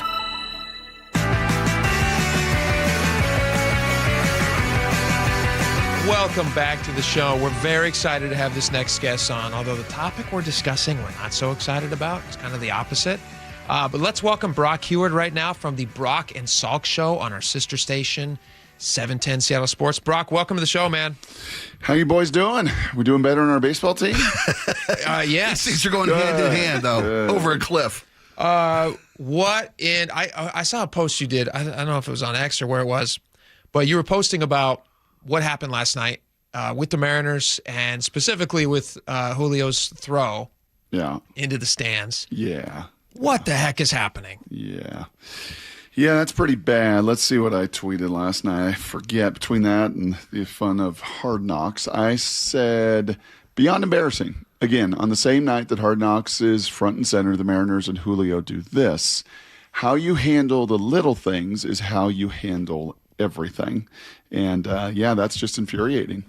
So you're star, you're all-star, you're the face of the franchise, and you don't know how many outs there are, albeit in a game that's totally lost at that point. You lose 22-0, worst loss in franchise history. But it's just the little details. The big things are hurting them. They're injured. They're beat up. Their stars are all beat up. They're not talking about that with Cal and Naylor and others. JP is out. They've had a litany of injuries, more than I can remember in any time, to their positional players, and that's played an enormous role. But just the attention to detail, and in that moment, that just can't happen. I saw somebody else posting that said, you're down 19-0, and then things get bad. Yeah, it gets even worse. I mean, the thing about it is, like, that team, our expectations for that team were so high. You have all these bandwagon fans like myself who got really excited, and I'm watching the games with my sons, and the season starts going, it's rolling along. And thank the Lord that they're in such a horrible division, that they're still only 4 games back, but that doesn't make you feel that much better about the team, because everybody's bad in that division. Can I pose maybe a possibility here? Do you think there's any chance? Lining? Yes, you know me. Yeah. I'm a cockeyed optimist. I think Julio took one for the team last night, because no one's talking about missed opportunities, swinging at bad pitches, any of the other things that went wrong in a 22-0 loss. All the other errors. Everybody's talking about a throw to the stands because Julio can't count to 3. What do you think? Anything to that? What's the Dumb and Dumber line? So you're saying there's a chance. 1 in a million. So you're saying there's a chance. I'm more worried about Cal not holding onto a ball at home plate. Or in the first inning, first inning. Right. He's got it out at home plate, and he lets a guy knock the ball out of his mitt. Yeah, there's some debate about that in today's game and how maybe that was miscalled. So maybe a little bit of benefit of the doubt there. That's a physical mistake. Julio's is a mental mistake. And this game is so hard. I've learned that in watching it for 17 years here as the flagship of the Mariners and watching them every day and passionate. And I'm not a bandwagon.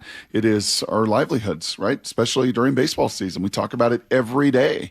And the better the team does, the more people tune in and listen. And, just that's the reality of it. It's the way it goes.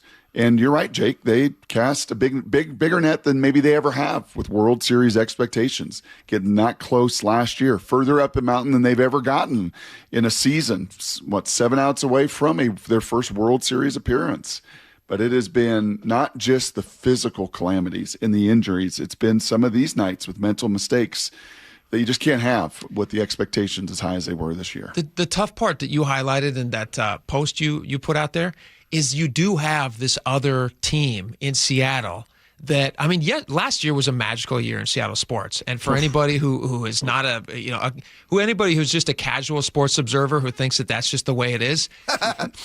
Honestly, it was that was like an asteroid that gets close to the earth and it only happens once every 1,000 years. You just never know when that's going to come around again. But we were all kind of heading into this season going well, this Mariners team is stacked. They locked down a bunch of talent.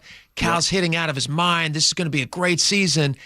And now they're playing historically bad. They're literally losing to historical levels last night to the Brewers. Yep. Now the Brewers are a really good team. Yep. But you have the juxtaposition of the Seahawks, who are, I don't even want to jinx them by talking about how excited I am about them. Sure. ESPN already did that. You're fine. Go on. Sure. Well, but you do. You have this other team. How hard is that as a player when you have this other fan base? They can just shift right over to the Seahawks and go all right, I guess if you guys aren't going to give me any joy, I'm going to shift over to a team that at least still has some hope to it. I wish I don't think the players feel that, Jake, honestly. I don't think in that case, as he kind of framed that question, I think that's more front office. I think that's more management. I think that's those folks who compete right across the street with them, right? Who have been to 4 Super Bowls in 20 years, who've won 2 titles, who have certainly gained, an enormous part of the market share of the fan base in this market. And I think those folks probably more affected than the players. The players are just trying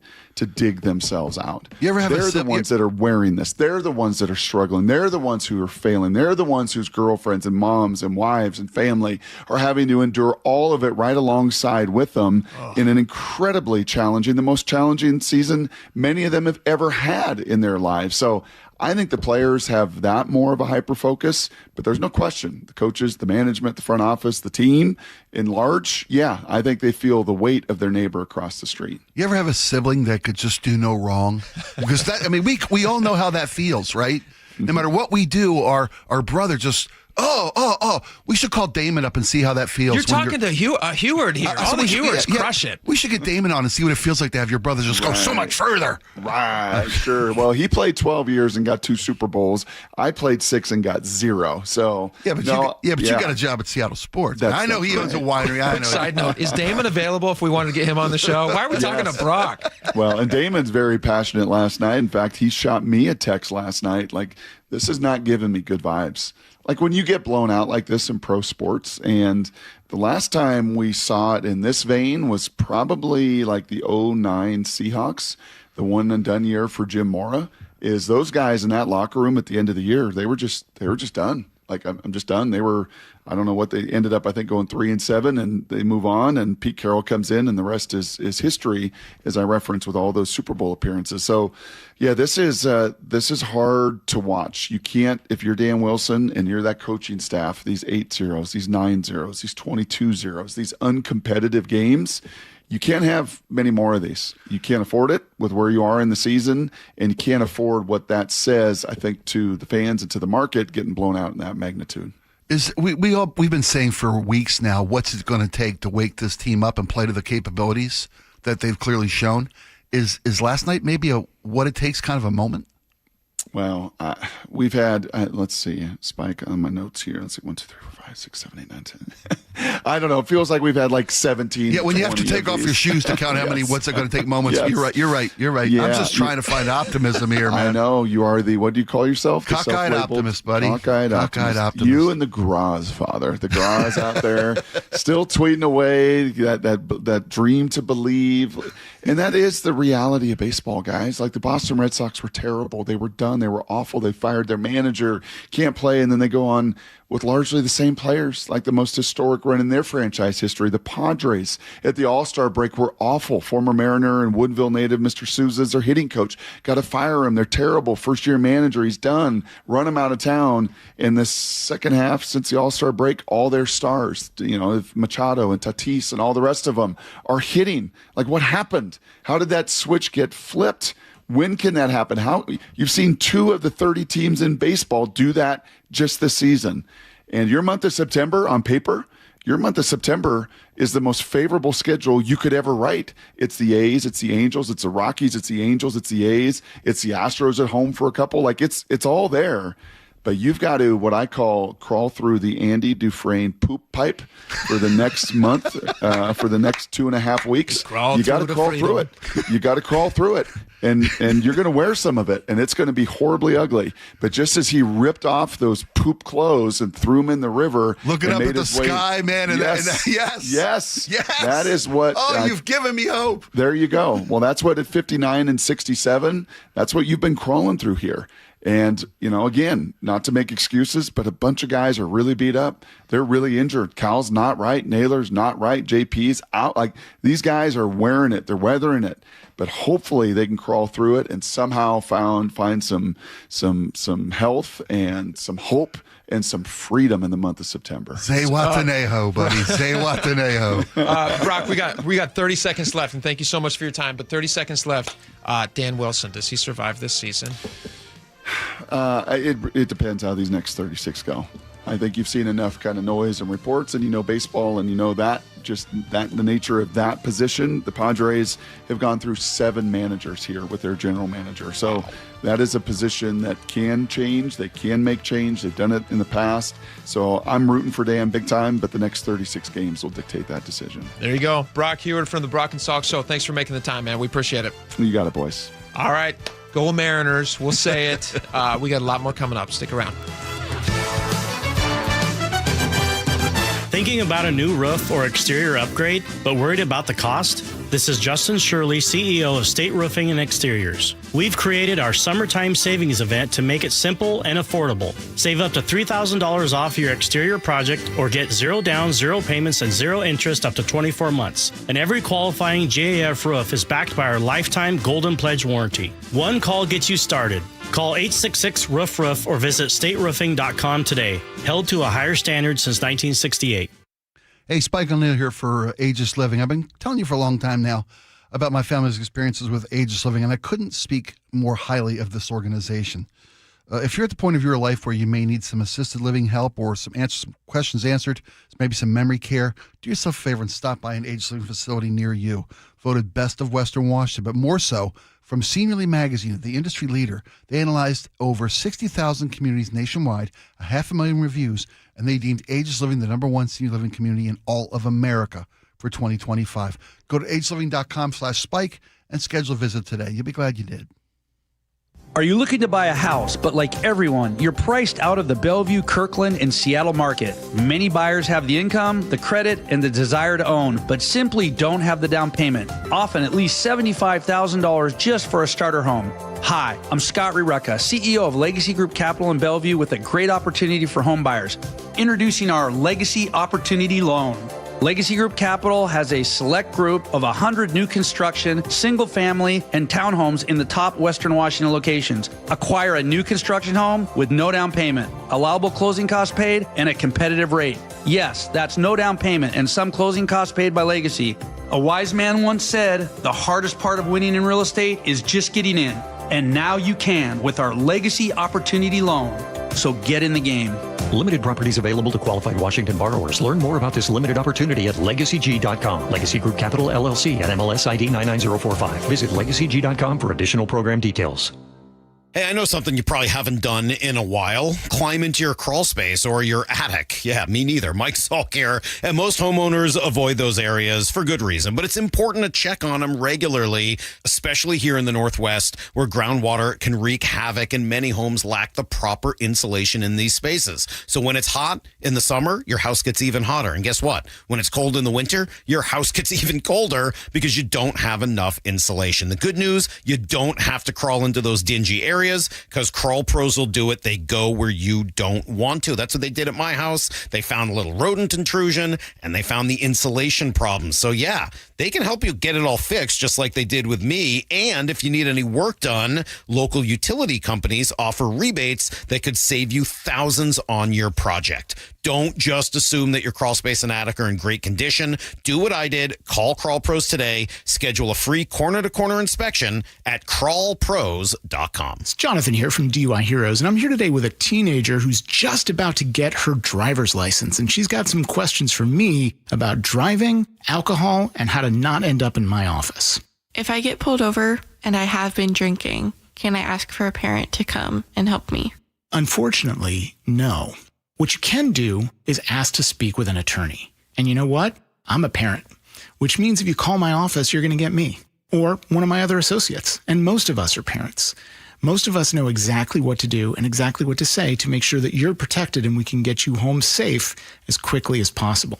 So the smart thing to do is simply ask the officer to talk to an attorney as soon as you possibly can.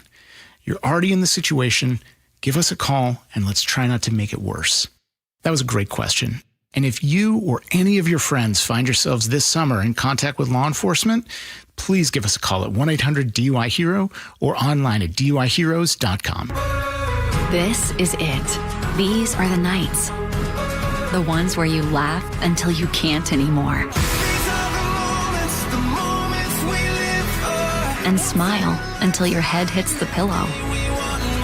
Where everything feels just right. Because it is. Muckleshoot Casino Resort. Must be 21 and over. Please gamble responsibly. Guys, if you have low energy or reduced drive, it could be low testosterone. At Revive Health here in Seattle, start with a free testosterone exam and consultation with an experienced medical provider. And for a limited time, qualified patients can get started with a free month of TRT. Schedule your free testosterone test, exam, and consultation today. Call 206-529-1111. That's 206-529-1111. Or visit revivehealth.com. It's the best time of the year at Staples, with back-to-school supplies as low as 25 cents, up to 40% off select tech and more at staples.com/back-to-school. During the Subaru A Lot to Love event through August 31st, enjoy great financing on select new cars at Subaru of Puyallup. Visit SubaruofPuyallup.com, your stress-free dealership. When it comes to disease threats, keeping people in the dark is never a good idea. Thousands of monkeys are confined in laboratories across Washington, including on UW's Seattle campus. Records uncovered by PETA show many carry deadly diarrheal infections that spread to humans. But these laboratories aren't telling state health agencies. Tell Governor Ferguson it's time for transparency and better disease reporting. Visit PETA.org/Washington. Paid for by PETA.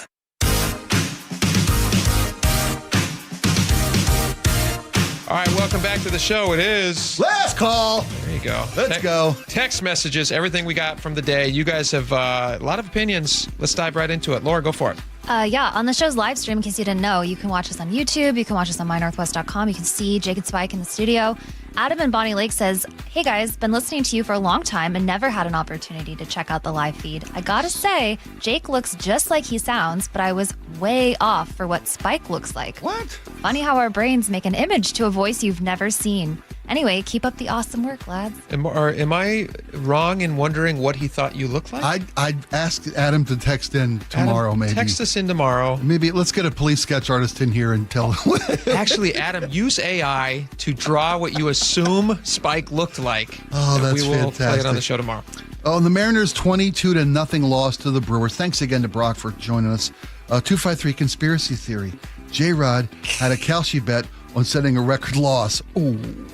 Oh my gosh. What if somebody placed a bet that they would throw a ball into the stands.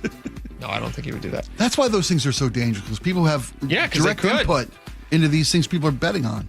This is Matt in Seattle. This is clearly the M's need veteran leadership. Julio and Cal were rushed into a role that they weren't ready for. They're too young for, says Matt in Seattle. I don't know about that, to be honest. There are a lot of very, very good leaders, especially in sports, who are very, very young, because these guys are not just leading now in the majors. They've had to been leaders in college. They were leaders in high school. Right. You understand how the position works, and it's not really an age thing. They didn't have a lack of leadership last year. You're right. Maybe they've just been beat up and they're hurt. Yeah. Laura, go for it. On the Trump administration wanting to open protected forests to more logging, Benny the tugboat expert says just keep their mitts off of old growth forest. I totally agree with that. I want the old trees. I like that. Lance in Manchester says most forest fires start near a road. The more roads there are, the more fires that will be started by people. Heidi in Everett says the words that jumped out to me are recommend or requested by the U.S. Forest Service. Yes, do it. They are the experts, right? Amen. And we got more texts about should Edmonds have school zone cameras on 24/7. That's their question of the day. 253 says, I could have understood 24-hour school zones decades ago when schools were popular off-hour gathering places. Now, they mostly seem deserted in the off hours. Is it going to be 365 days a year? Absolutely it is. Maybe they'll give you a break for Christmas. Maybe they'll be very nice, and they'll say, hey, for Christmas, we're giving all of you a gift. Feel free to speed. Speed near school. Sue in Tiger Mountain says, I got a red light camera ticket driving my husband's car. The ticket came in his name because he was the owner of the car. I marked the I wasn't driving box and sent it back and never heard anything else. Oh, okay. You know, I know from personal experience, just because you don't hear from them again doesn't mean that it's gone away. That's a good point. I once had a bench warrant that I was unaware of that I ended up arrested and in jail because I didn't show up at court when I was supposed to. I didn't even know I was supposed to because I didn't get the letter, because it never got to me in the dorm system when I was in college. I've told you the story before, but they still expected me in court. And when you sign that you weren't driving the car and send in it and you don't hear from them again, who you end up hearing from is the collection agency that your fine has been sent to. There you go. Maybe give them a call, just because we love you, Sue. We don't want anything bad to happen to you. 253, they run the tickets as parking tickets, not moving violations now. That way the ticket is on the vehicle, not the driver, and you cannot get out of it by saying that you weren't driving. Okay. 216 says City of Kirkland did the same thing, but they took it a step further. They made 5 different kinds of speed zone signs that mean different things at different locations to confuse you about the rules and therefore get even more revenue. Ugh, villainous. And Hee Haw Aaron says clearly nobody's very smart when it comes to taking money from drivers. Just create a work zone where traffic fines double and just move them around the city from time to time. Nobody will question that. Perfect. That's a great one. On the candidate with the DUI ghosting the owners on the cars that she hit, alleged DUI, we should still say. Fernando in Seattle says, nope. Once you pay money, you admit guilt. He's not wrong. Fernando, you are correct. Actually, you don't want to pay somebody because you will be admitting the guilt. That's why the insurance companies drag this thing out forever. It still feels wrong, though, because of her special circumstances running for political office. Bad move. Once she reports it to 253, once she reports it to her insurance, it's on them to handle communication. That's what they're paid to do. Yeah, they probably don't want their clients interacting with people that they allegedly wronged. All right, thank you guys so much for hanging out with us today. Tons of fun. Thank you for all the text messages. We're almost near the end of the week. We'll be back tomorrow. Stay tuned for the John Curley Show coming up next. We'll see you tomorrow. Bye-bye. Join in on the conversation by sending a text to 888-973-5476. That's 888-973-KIRO. Sleep Number's new collections are designed to adapt to the changing nature of your life and your sleep needs. Whether it's the personalized comfort of the Comfort Mode mattress, the targeted pressure relief of the Comfort Next mattress, or the Climate Collection that actively cools or warms to help you fall asleep and stay asleep. And now, all beds are on sale during our biggest sale of the year. Save 25% on the new Comfort Next Luxe, plus free delivery on any mattress. Ends Monday, only at a Sleep Number store or sleepnumber.com. Tired of hearing scary radio ads about the IRS? Tax Relief Advocates is different. TRA is here to tell you that if you owe money to the IRS, whether it's $5,000 or $500,000, we have a solution. TRA can eliminate or reduce what you owe to the IRS with zero risk to you. We have over 1,000 5-star reviews on Google and an A+ with a BBB. End your tax nightmare today by visiting TRA.com or call 800-583-6681. That's 800-583-6681. Ryan Reynolds here from Mint Mobile. With the price of just about everything going up, we thought we'd bring our prices down. So to help us, we brought in a reverse auctioneer, which is apparently a thing. Mint Mobile Premium Wireless. How to get 30, 30, to get 30, to get 20, 20, 20, to get 20, 20, to get 15, 15, 15, 15, just $15 a month. Sold! Visit mintmobile.com/radio. Upfront payment of $45 for 3 months, $90 for 6 months, or $180 for 12-month plan required. $15 per month equivalent. Taxes and fees extra. Initial plan term only. Greater than 50 gigabytes may slow when network is busy. See terms. On BritBox, your next hidden gem is right around the corner. If you're going to be bold, here is the place to do it. Get ready for Britain's most anticipated series, streaming exclusively on BritBox. Catch new seasons of favourites, including Ludwig, starring David Mitchell. You want someone to get murdered? And the eagerly awaited new adaptation of Agatha Christie's iconic detective duo, Tommy and Tuppence. Do you think we're actually really good at this? Stream the best of British TV on BritBox.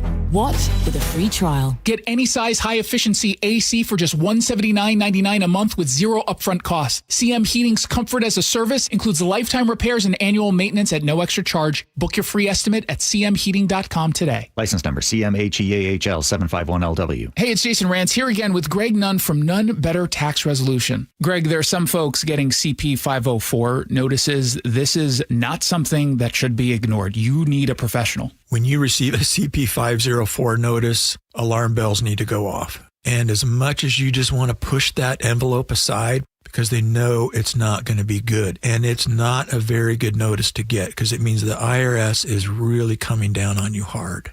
Get help right away. Call somebody that knows what they're doing and get some assistance. How have you helped? We help them by understanding exactly where they're at. We interview them, we talk with them, find out. We'd like to know, how did you get here? And then we make a plan whereby we do our level best to help people with this struggle they are having now with their taxes. Judgment-free. Judgment-free. If you're having trouble with the IRS, call Greg Nunn with Nunn Better Tax Resolution. 425-947-1967 or Google NUNN. Nunn Better Tax Resolution.